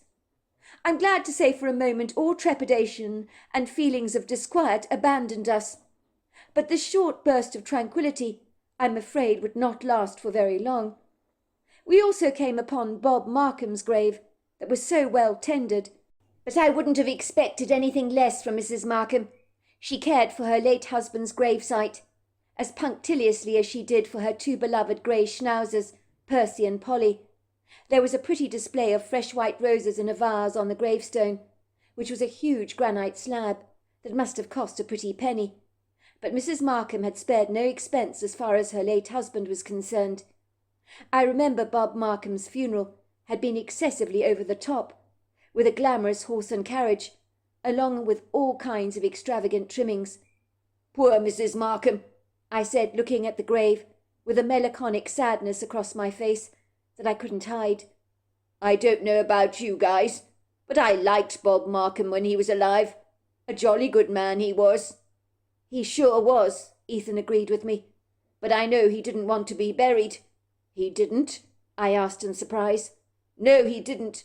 But Mrs. Markham told him if he went first, whether he liked it or not, he was going to be buried. She said she never wanted to have him turning into a pile of ashes. This is a double plot, you know, that she purchased. And when Mrs. Markham goes, she wants to be buried right here next to her husband. And when her dogs pass away, she's asked her daughter Veronica to scatter their ashes on her gravesite. She considers her dogs to be her beloved family. I think she'd have got them their own separate plots as well in this graveyard, but I don't think they allow that, because I understand they told her that this was not a pet cemetery. So she's going to have to make do with having the ashes sprinkled on her grave. In truth, I'd never realized quite how dauntingly large the cemetery actually was, for it appeared to go on forever and ever. We decided to venture towards the older graves at the back of the cemetery, opposite the wooded area, for that was the place I was sure would be the most haunted, for many of those souls resting under those sad-looking tombstones, where decay had set in, and long since cruelly expunged their names. I noticed that the temperature in that part of the cemetery dropped significantly, and it became so cold that I involuntarily began to shiver, wishing I'd brought something warmer with me to wear. In this sequestered, rather solemn part of the graveyard, the atmosphere was dizzyingly electric. It was also tense and foreboding, and I was hit with the overwhelming sense that we were not welcome here, as if something wanted us gone before we'd even arrived. "Look at this twisted grave covered in moss and lichen," I said to Ethan and Nicholas, who acknowledged the grave in sad reflection. I ran my hand over the surface of the grave to feel its texture. This poor person has long since been forgotten about. Look at the weeds and overgrown grass in this part of the cemetery. Nobody cares about these lost souls any more. Some of these graves are a few 100 years old, I believe. Nicholas said, "Well, I guess the caretaker is too lazy to concern himself with this part of the cemetery. Would it really hurt him to cut the grass and remove some of the vines and weeds? It would certainly look a whole lot better if he did that. Some people just don't care, do they?"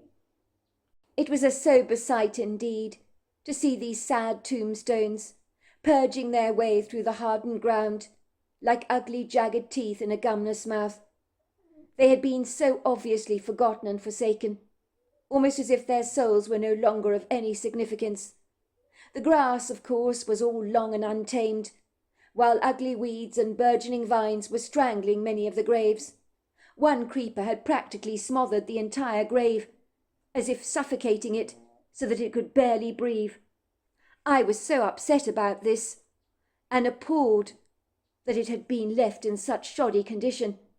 So indignantly I began to pull away the leafy tentacles, to expose the derelict grave that lay beneath. It took me mere seconds to do, and annoyed me that the caretaker of the graveyard could be so sloppy.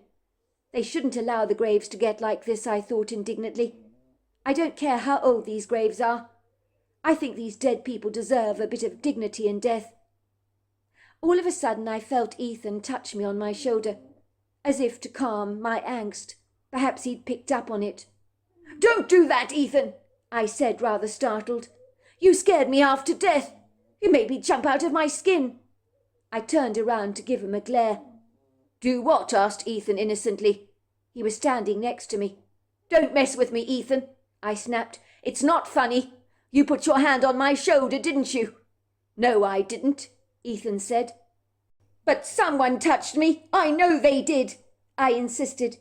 Ethan shrugged his shoulders nonchalantly, as did Nicholas. They both duly confirmed that neither of them had touched me. Of course I believed Nicholas, because he would have admitted straight away if he'd done so. But I wasn't sure that I believed Ethan, because I knew he had a wicked sense of humour, and I wouldn't put anything past him. I knew he'd probably touched me just to freak me the hell out, and it had worked. But I wasn't going to be duped by his cruel little prank, nor was I going to fall for it either. He probably wanted to scare me so we'd leave the cemetery forthwith, and I'm sorry, but that was not going to happen. He'd have to try a little harder than that to make me lose my nerve. All of a sudden we heard what I can only describe as the most airy scream. It sounded like a woman being murdered, and the sound was so terrifying that I froze to the spot. This was not a rogue stunt that Ethan had pulled on me. This was real, and the scream was so ear-piercing it sent shock waves through my entire body, as if a violent windstorm had whipped right through me. What the hell? Did you hear that? Said Nicholas, his voice lowering to an urgent, muted whisper. My God! It sounds as if a woman is being murdered, being attacked by a mob of angry predators, or men. Look at me. I'm shaking all over. Let's get the hell out of here. I noticed Nicholas's face was now stripped of all its colour, and a look of terror had descended across him, the likes of such I'd never observed on him before. His whole body trembled like a tree in a heavy windstorm, and his obvious anxiety was infectious, as we all were overcome with a sense of grave consternation, knowing in our guts that if we didn't get the hell out of the cemetery, something very bad was about to happen to us. I agree with you, said Ethan. Something doesn't feel right in here. I feel as if we've been watched all the time, and someone's physically touched Dylan. Something is definitely toying with us. I know it is. The place is giving me the creeps. I don't know why the hell we agreed to do this. Is there something wrong with us? We get spooked on our fishing trip, and we come here to get spooked again. Are we completely deranged or something? This is not funny. I want to get out of the cemetery now. Oh my God, I said. Look over there. I pointed towards the trees, where we saw some yellow orbs of light floating around in circles, moving in and out of the trees of the woodgrove. There was something sinister about the way they moved that left me feeling very troubled indeed, for I felt those circles of light were not only watching us, but toying with us as well, and whatever they were intrinsically evil. Oh my God! Nicholas, Ethan, look over there! I pointed to the trees, where we saw some strange yellow orbs of light, floating around in circles and weaving themselves in and out of the trees. There was something about the way they moved, something insidiously nefarious, that left me feeling exceedingly troubled. I felt these circles of light were not only watching us, but playing games with us, and whatever they were intrinsically evil. Of that I was in no doubt. My God, said Ethan. Look, Nicholas! Look at those orbs of light! What the hell do you think they are? Maybe they're souls, said Nicholas, staring at the light orbs in astonishment, for this was not what we'd expected to see. The light orbs floated in and out of the woodgrove. Two of them clearly had faces on them, with very macabre-looking grins, and soon all the light orbs revealed their faces to us. In that moment, I don't think I'd ever been more terrified. I was now completely done with this place. We had to leave at once. There was no time like the present. Let's leave now, I cried out urgently. In that second I realized that ghost hunting was not as thrilling as I thought it would be. I wanted out of our adventure. In this part of the graveyard I had felt so cold, but now that we had witnessed these enigmatic light orbs, the atmosphere shifted considerably, and it became insufferably cloying and incredibly close, as if our bodies were caught under a hand dryer in a toilet cubicle. The circulating warm air seemed to be sticking to us like the grit under our fingernails. I was suddenly feeling so claustrophobic, as if I could no longer breathe any more, almost as if those light orbs were feeding off our energy reserves. What happened next was so startling. I've never known a time when I've lost control of my own body, but when I turned around to leave the graveyard, I couldn't do it. I knew the light orbs that I am now convinced were malevolent spirits or demonic entities had complete control over us, and there wasn't a damn thing we could do about it. We were caught under the stronghold of their torment. Before we knew it, we were surreptitiously being drawn by these malevolent-looking light orbs, to follow them into the tenebrific, unfriendly labyrinth of trees that stretched out into a sprawling woodgrove that looked particularly menacing at the dead of night. And I, for one, didn't want to follow those light orbs into the trees, but my desire to flee from the cemetery was snatched away from me, for I appeared to be anchored to the ground by an invisible force that disabled my ability to run away. I could walk forwards, but I didn't seem to be able to retreat. If you had been watching us from a distance, you would have assumed we were walking into the woods on our own accord, as if inspired to have a casual stroll at the dead of night. But it wasn't like that at all for us. The three of us were consumed with an overwhelming urgency to leave the cemetery at once, for we knew something was incredibly wrong with those light orbs, for they held some incomprehensible power over us. The faces visible through those orbs of light gradually became like ugly gargoyles that appeared to be laughing at us in such a disconcerting, menacing way. I have never known a greater fear than I felt at that moment, for when something seizes control of you, almost like possessing your body, you are helpless to do anything about it.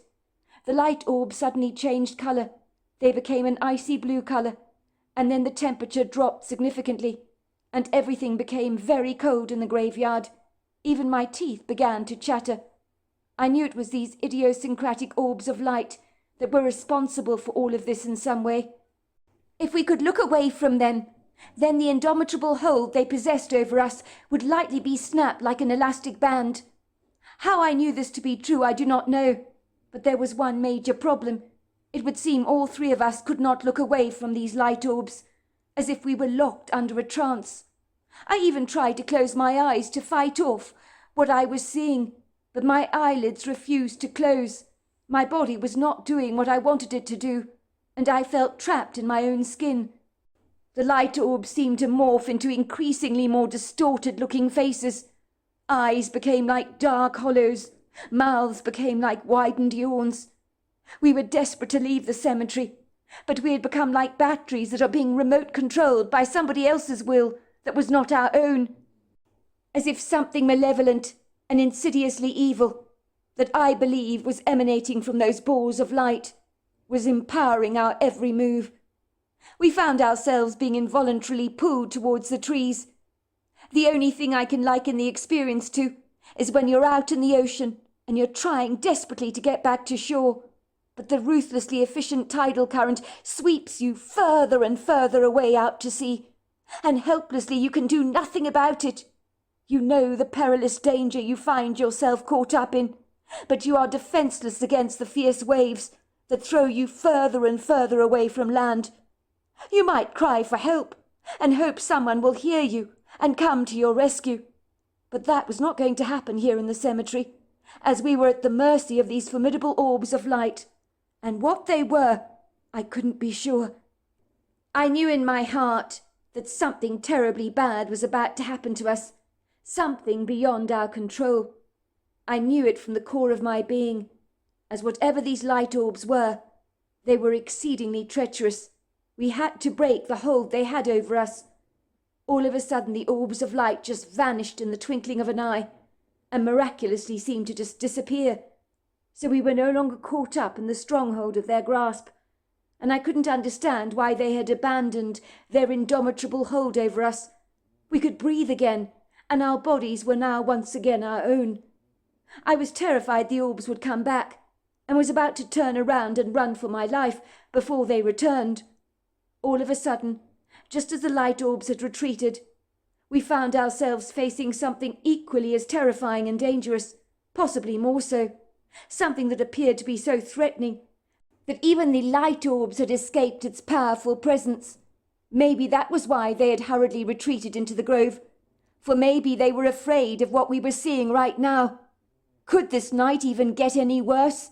First we were being put through a mincemeat grinder by these light orbs, and now we were about to become hamburger meat, soon to be hungrily devoured.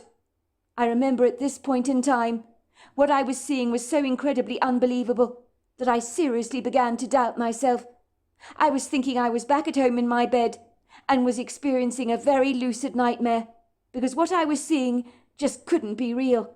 I rubbed my eyes extra hard to persuade myself that no, I wasn't dreaming. But boy, do I wish I was. At this point you would think I'd run away, that the adrenaline spike in my body would provide that much-needed fight and flight response. But sadly my body uselessly failed to oblige my desperate need to escape. It was like my legs had become encased in heavy cement, and to move them, I'd have probably needed a forklift truck for the job. I was to learn that the O'Connor brothers were equally as stunned and bewildered. Their mouths opened and closed. Their eyes stood up on stalks, for they doubted what they were seeing with their naked eyes, and seriously wondered if they were suspended in a vivid nightmare. I was certain in this poignant moment that we were already dead, and my life flashed before my eyes. This monster was going to tear us apart. Of that I was in no doubt. But being frozen to the spot in pure terror, We were helpless to do anything about this Herculean-sized beast that stood before us. It was the famous cryptid known as Bigfoot himself, and he almost looked fake, he was so massive, as if a giant-sized man was wearing a comical Bigfoot costume. But there was no doubt he was real on close inspection. I guess you could say he was going on 10 foot tall, possibly even more, and he was extremely wide and powerfully built, with a robust muscle density that would have impressed the most hardened of athletes. I remember he was covered in long dark hair that was so incredibly black it made the tenebrific night appear less dark. He had no foul smell on him, as you might have expected him to have. His face was incredibly human. I could feel his irate anger as he glared at us furiously, stomping his huge feet indignantly into the ground, and pounding his powerful chest with his mighty fists. This was something I've seen silverback gorillas doing in the wild to establish their dominance. I could feel the Bigfoot's anger towards us. He let out a huge roar that made the ground shake rather precariously, along with my own legs that began to jiggle like the beans in a baby's rattle. I could hear in my head the words, "Get out! Get out! You don't belong here! Get out!" It was in that poignant moment all three of us snapped out of our stunned stupor, almost as if someone had just suddenly blown the horn for the field and track race at school. We began to scoot through the graveyard at a very fast speed, with the Bigfoot chasing behind us. He grunted and roared, as if we'd made him go ballistic. I was absolutely certain he was going to grab us and kill us, and that none of us would get out of the cemetery alive. I was sure the incensed Bigfoot would likely tear our bodies apart as easily as the legs off a spider, for we were fair game to him. In that moment, tears welled up in my eyes, and they were filled with so many regrets of all the things I'd liked to have done with my young life, but never got the opportunity to do. I remember reflecting in that moment, when 1,000 thoughts appeared to be flying around in my brain, was that it was quite ironic that Nicholas had assured me that at 18 we still had long lives left to live. But it looked as if that life would end, and very soon, and we'd probably end up in one of those young graves where people would likely say, "I wonder what happened to these 3 poor teenagers. They only lived to be 18 years old, you know, but I see the oldest, Ethan O'Connor, got to be 19. I wonder how they came to such a tragic end." As I thought more and more about my imminent demise, it propelled me to run even faster, and I've never known myself to run at such an impressive speed before. I glanced behind me, and the Bigfoot was roaring. He charged behind us, swinging his overlong arms furiously. His eyes seemed to bleed with indignation. I could hear Nicholas crying out, "Oh my God! Oh my God, we're dead! We're already dead! We're dead!" While Ethan cried out, "Run for your lives! He's going to kill us! He's going to kill us!" When we finally reached the cemetery gate, we climbed it as if it was nothing, and I hurriedly ran to my bicycle, while my 2 friends began running towards their homes. I glanced back to look at the Bigfoot. He was no longer chasing us. He stood very still on the path in the cemetery, and stood there watching us leave. His vengeful anger seemed to have somewhat dissipated, as if the contemptuous steam inside him had suddenly subsided. He stood there looking sombre for a while, scratching his head for a moment, as if locked in deep thought, and then I watched him turn around and retreat from where he'd come. I remember riding home in terror on my bicycle, and for 3 days I didn't even contact the O'Connor brothers, nor did they contact me. I guess at the time we didn't want to talk to anyone about what had happened to us. It was several days before we actually got to talk about the incident, and when we did it was Nicholas who broke the ice. At the time we were in the recreation room, where Nicholas and Ethan had been playing their drums. I remember Mrs. O'Connor walked into the room with a tray in her hands, where glasses of lemonade she'd brought us wobbled as the ice in the glasses jiggled. I really liked Mrs. O'Connor. She was a warm-hearted woman who knew how to bake, let me tell you, and she never disappointed in that regard. I only wish my mother could have cooked like her. Mrs. O'Connor carefully put down the tray on the coffee table in the room and looked at me as I was sitting back on the black leather sofa. I could see that there were 6 delicious wedges of apple crumble cake on a plate, as Mrs. O'Connor knew that one each would not be enough for 2 hungry teenagers, and the sight of those slices of cake had me drooling like a dog over a bone. "There you go, boys," she said. "I thought I'd bring you up some light refreshments. You need feeding up at your age. You're still only teenagers, you know." I could see concern dapple her kind blue eyes. "How are you doing, Dylan?" she asked me pointedly. "I haven't seen you around at the house for the last few days, which is very unusual. I was rather concerned about you. It's unlike you not to visit. You practically live in our house these days. Is everything all right with you, if you don't mind my asking?" I managed a watery smile and said, "I'm fine, Mrs. O'Connor. How are you?" "It's not me I'm worried about, love," said Mrs. O'Connor. To my surprise, she took a seat on the leather couch next to me and looked at all 3 of us boys, studying us rather curiously. "Is something going on with you boys? Because you've all been out of sorts for quite a while. I've noticed how pale and washed out you all are. Are you sure something isn't wrong?" "No, of course not, Mother," said Nicholas in a defensive voice, which pointedly declared that yes, something was terribly wrong, because Nicholas always gave the game away. "You could have fooled me, love," said Mrs. O'Connor. "I've just noticed recently you both seem to be so on edge, so jumpy, and not at all communicative, if you don't mind my saying so. And your appetites have not been good. Has something happened to the both of you? Well, maybe all 3 of you. You've all been behaving strangely. Even your father, when he returned home for a few days last week, was commenting about your strange behaviour. He said you seemed very aloof. I'm not stupid, kids. I notice when things aren't right with you." I couldn't believe it when Nicholas, as usual, blurted out the truth. He seemed to find it impossible to lie, and the last thing we needed was him to tell Mrs. O'Connor what had happened to us on that Friday night. "Don't worry about us, Mum. We've just been spooked, that's all. That's why we haven't been ourselves recently. But don't worry, we'll bounce back in no time at all. I guess we've all been, you know, a little shell-shocked, you could say." Mrs. O'Connor looked perturbed by this rather strange revelation coming from Nicholas. "Spooked, Nicholas? By what, may I ask? What on earth has been spooking you? Oh, goodness gracious me.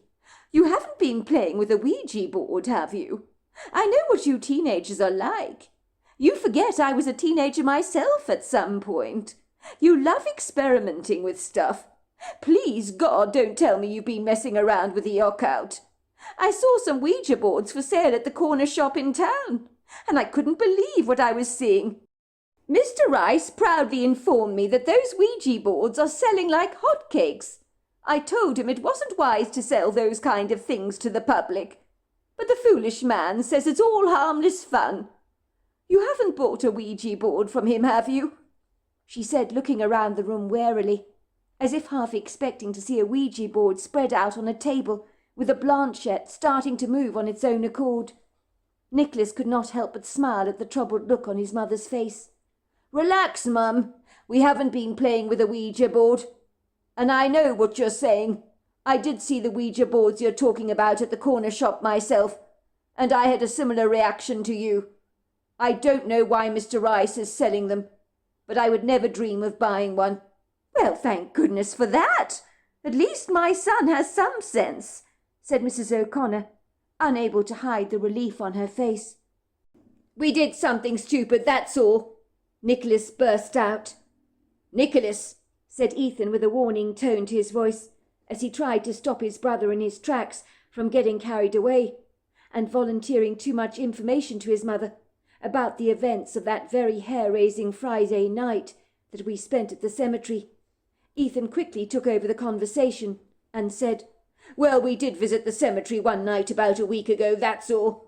And when it was, you know, a rather unnerving experience. No biggie, really." This time Mrs. O'Connor frowned. "You went went to the cemetery in the middle of the night. Please tell me this is a joke. You do know that cemetery is haunted. I wouldn't even go to that place during the daytime, let alone at night. What on earth is wrong with you boys? What happened?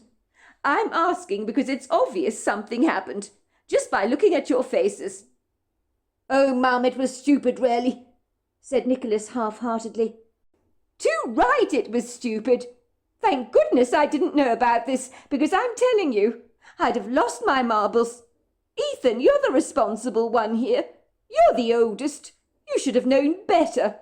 People have seen strange things in that cemetery, you know. Light orbs, mysterious dark shadows, and the list goes on and on. What exactly happened?" "Nothing happened, Mum. Please relax," said Ethan hurriedly. "We just had a bit of a scare. It was an airy experience, that's all. Freaked us out a bit. Sucked the life out of us, you could say. The place was just very creepy. We felt as if we were being watched all the time." Mrs. O'Connor drew in a deep breath. "Well, it certainly explains why the three of you have been so subdued of late. I'm in no doubt I'd feel exactly the same way if I'd been wearing your boots. Goodness gracious me. Going out into the cemetery at the dead of night? What are you like? Don't mess with things you don't understand. And don't you dare ever buy a Ouija board from Mr. Rice. You can summon up demons with those things, you know." "Of course we wouldn't do such a stupid thing, Mum." "Well, I beg to differ, love," said Mrs. O'Connor, looking at Nicholas. "It's the height of stupidity, Nicholas, to go into the cemetery in the middle of the night. The mind boggles. What were you thinking? Actually, if the truth be told, I'm rather glad you had a nasty scare. At least it will make you not attempt to do something so foolish like that again. Sometimes you have to learn life's lessons the hard way. What do they say? Once burnt, twice shy. Now enjoy your lemonade, boys, and let's say no more about this, shall we? Let's put it behind us and move on." "I'm sorry," said Nicholas apologetically, when his mother had retreated from the recreation room. I guess he had preempted that me and Nicholas would descend on him like a couple of hungry vultures after a meaty carcass, and give him a huge telling off for almost blurting out all the details of our horrific experience at the cemetery. Ethan looked annoyed. His face had reddened significantly. He clenched his fist together tightly, as if he was about to punch his brother very hard. He glared at Nicholas contemptuously. "What the hell are you playing at, Nicholas? You've already upset Mum.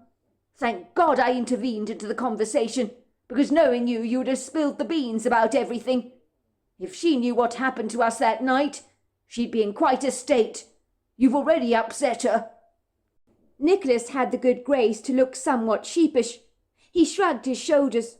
"I'm sorry, but you know me. I just can't lie." "Nicholas, get your act together, will you?" said Ethan. "Lying isn't always bad. Sometimes you need to do it to protect someone's feelings. What about Mrs. Vines from number 28? She's got a metabolic disorder. If she asked you if she looked fat in the outfit she was wearing, would you have the audacity to tell her the truth? Because that would be a rude and offensive thing to do. Surely even you know that there are some things you don't say to people." "That's different. Besides, if she asked me if she was fat, I'm not sure I would lie to her. But she wouldn't ask me that anyway. I can't help it if I'm honest, Ethan. Stop tearing me apart for being truthful, will you? Anyway, Mum only knows that we went to the cemetery. We didn't tell her exactly what happened, did we? That's not the point. I stopped you from spilling the beans, didn't I? I saved you. But this is not going to happen again. Do you understand, Nicholas? Please don't argue between yourselves, I begged. What's the point? Anyway, what did happen that night? We haven't exactly talked about it together, have we? We haven't talked about it, Dylan, said Ethan, because I don't want to be reminded of that night. I thought I'd never get to live to see another day. I thought my life was over. It was like being flung into the midst of a terrible nightmare. First there were those weird light orbs that were drawing us into the woods. What the hell were they, by the way? I think they were evil spirits or demons. I said matter-of-factly. I mean, evil spirits have power, don't they? A regular spirit couldn't remote control you, the way those things did. Besides, those orbs had faces on them, ghoulish faces. And they looked very, very vague at first, but then became much more pronounced. They were demonic. They were taunting us. Then if that wasn't bad enough, we came face to face with a Bigfoot. I mean, 2 major terrifying events in one night. I wouldn't wish such a horrifying experience on my very worst enemy. Nicholas's eyes widened, and he said, I thought the Bigfoot was going to kill us. He was so angry with us, stamping his foot and screaming blue murder. I heard him saying in my head, Get out! What are you doing here? Get out! And then he gave us chase. But at least he scared the light orbs away.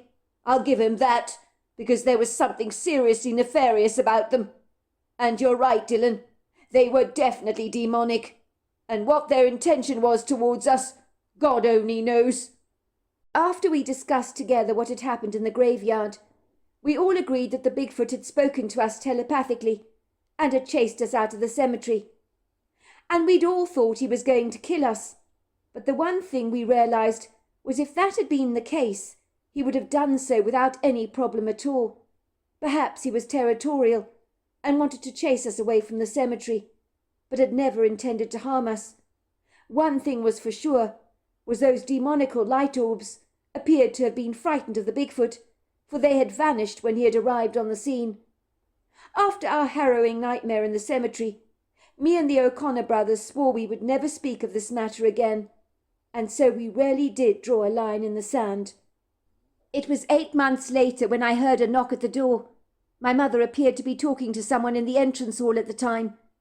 I was listening to some 80s music on the radio, as I tried to fix a part that had broken off from a boat of mine, with some superglue. That was when my mother knocked on my bedroom door and said, Dylan, you have a visitor. I put down the boat I'd been working on and followed my mother into the living room, where Mrs. Markham was sitting on a sofa waiting for me. She got up when I walked into the room.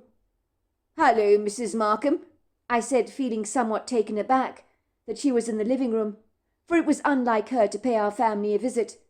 Well, to be more precise, to be paying me a visit, and I couldn't fathom what the lovely lady was doing here.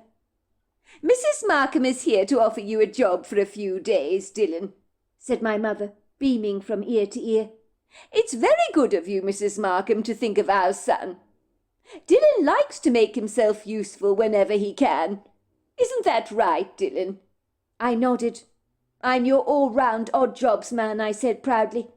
I can do anything from painting to a bit of carpentry. How can I help you, Mrs. Markham? Mrs. Markham smiled at me warmly. I have a completely different job in mind for you, young man, but I assure you I will pay you most handsomely. I'm going away for a few days to Alberta, to stay with my sister there. She had a nasty fall, you see, when she slipped off a ladder in the backyard.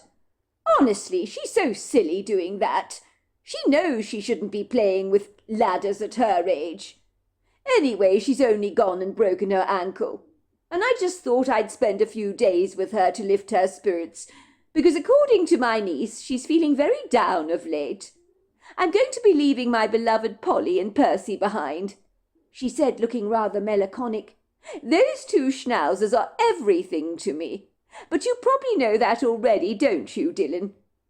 I was wondering if you'd be so kind as to house-sit for my dogs while I'm away, and take them for walks twice a day, and feed them. I'm very particular about their diet, so I would appreciate you poaching some chicken for them, and cooking some vegetables to include with their dog pellets. But of course, I said, my face brightening. I'd be glad to help in any way I can, Mrs. Markham. Oh, I was hoping you would say that. It's very kind of you, Dylan. There is just one more thing, said Mrs. Markham. Go on, I asked. I know it's a lot to ask, dear, but could I possibly ask you to replace the roses on my husband's grave on the Tuesday at the old cemetery at the bottom of the road? I have a map I've drawn up that will help you locate his gravestone rather easily. I visit his grave every day, you know. and replace the roses I leave in the glass vase on the tombstone as often as I possibly can. But now that I'm going to be going away, the roses will definitely need to be replaced on the Tuesday morning. Could you possibly do that for me, Dylan? I know a lot of people don't like that cemetery very much, but I've been visiting it every day without any problems. I think all the rumours about the place being haunted are completely unfounded." "Of course those rumours are unfounded," my mother agreed. She was lying.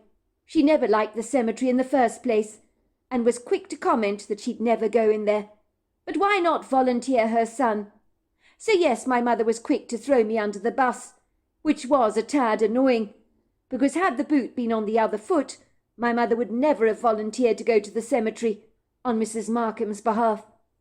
"You don't mind replacing the roses on Mr. Markham's grave on the Tuesday morning, do you, dear?" she said to me. She then turned to Mrs. Markham and said, "Dylan would love to help in any way he can, Mrs. Markham, I'm most sure.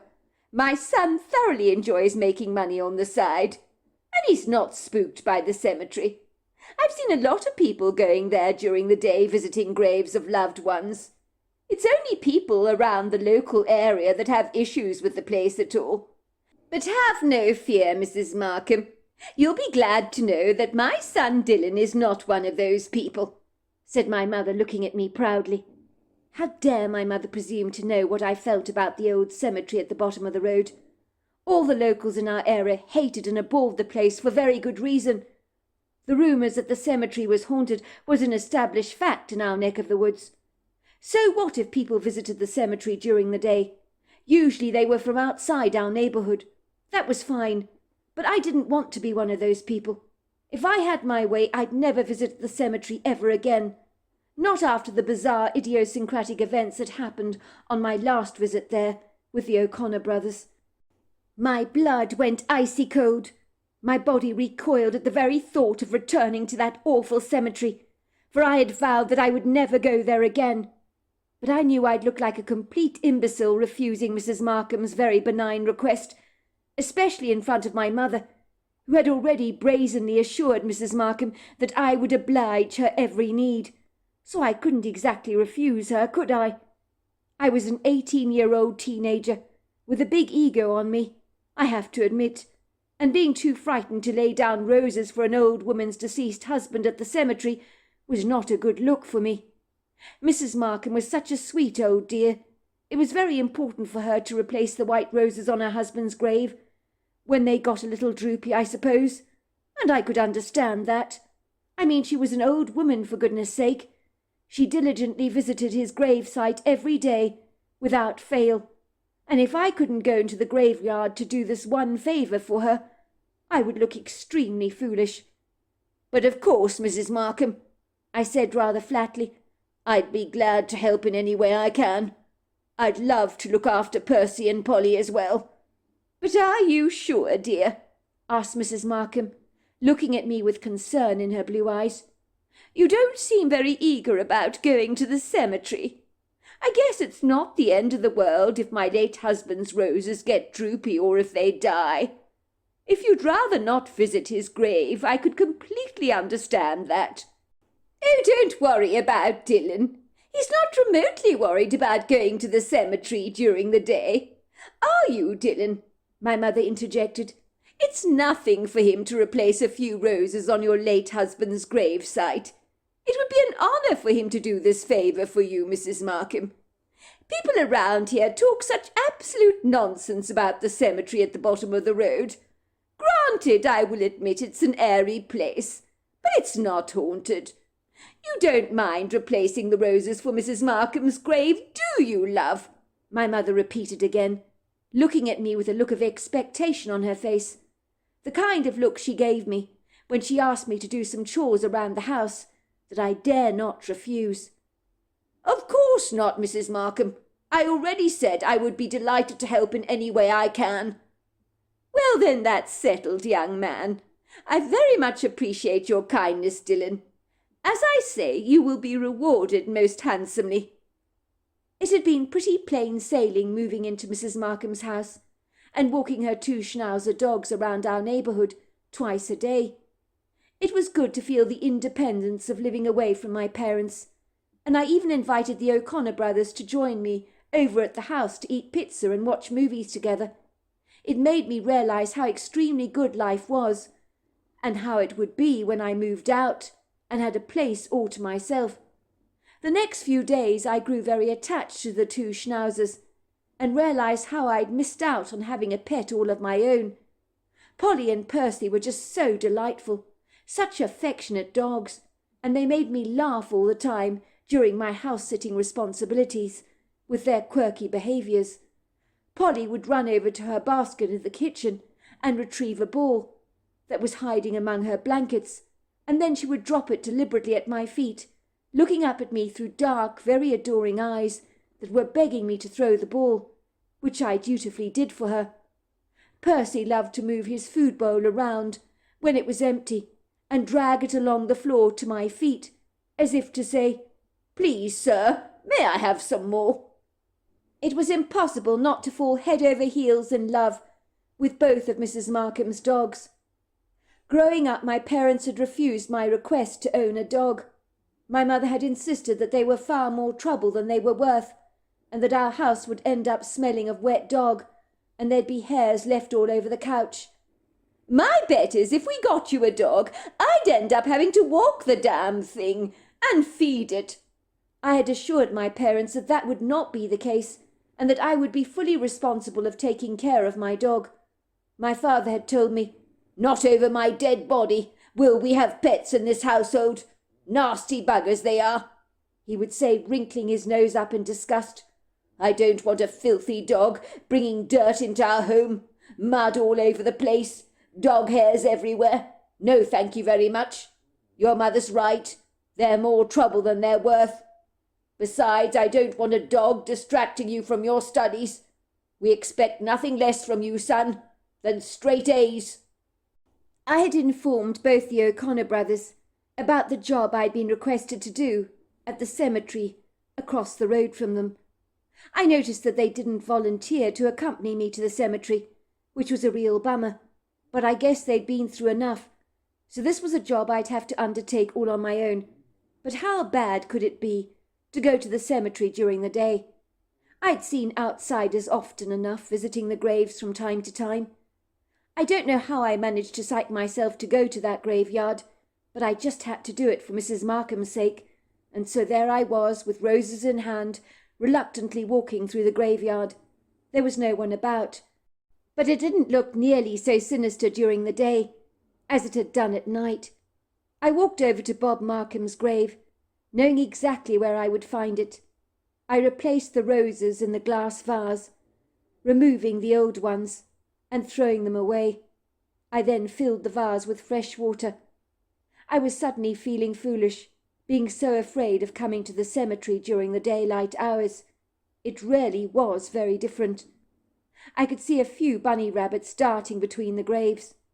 And then I heard the most horrifying scream, a scream I recognized very well, the sound of a rabbit that is either dying or is about to die. A shiver ran down my spine, because everything became quiet, and I looked in the direction of where I believed the screaming had come from, and that was when I observed the Bigfoot that I had seen on that Friday night a week prior. He turned around to look at me through his dark, treacle-coloured eyes, and our eyes met. I noticed that the dead rabbit was dangling in his hands.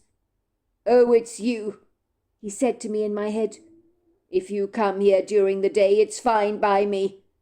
But don't let me find you playing around the place at night. Those light orbs will get you." Then I watched him simply turn around and glide away. And I realized on the night we thought the Bigfoot wanted to kill us, he had actually saved us from those light orbs. It was 3 years after this incident that Mrs. Markham sadly passed away after a bad bout of pneumonia, after which I chose to visit her at the graveyard during the day, to lay roses at her grave. The O'Connor brothers refused to go anywhere near the cemetery, but after Mrs. Markham's passing, I decided that I had to do this for her. After all, she let me adopt her dogs when she died, so it was the least thing I could do. So there you are. That's my story. Well, hello there. I hope you enjoyed the Omnibus edition. We've got many more coming our way for you to listen to. Sending you love wherever you are in the world, in North America, Canada, Kenya, wherever you may be.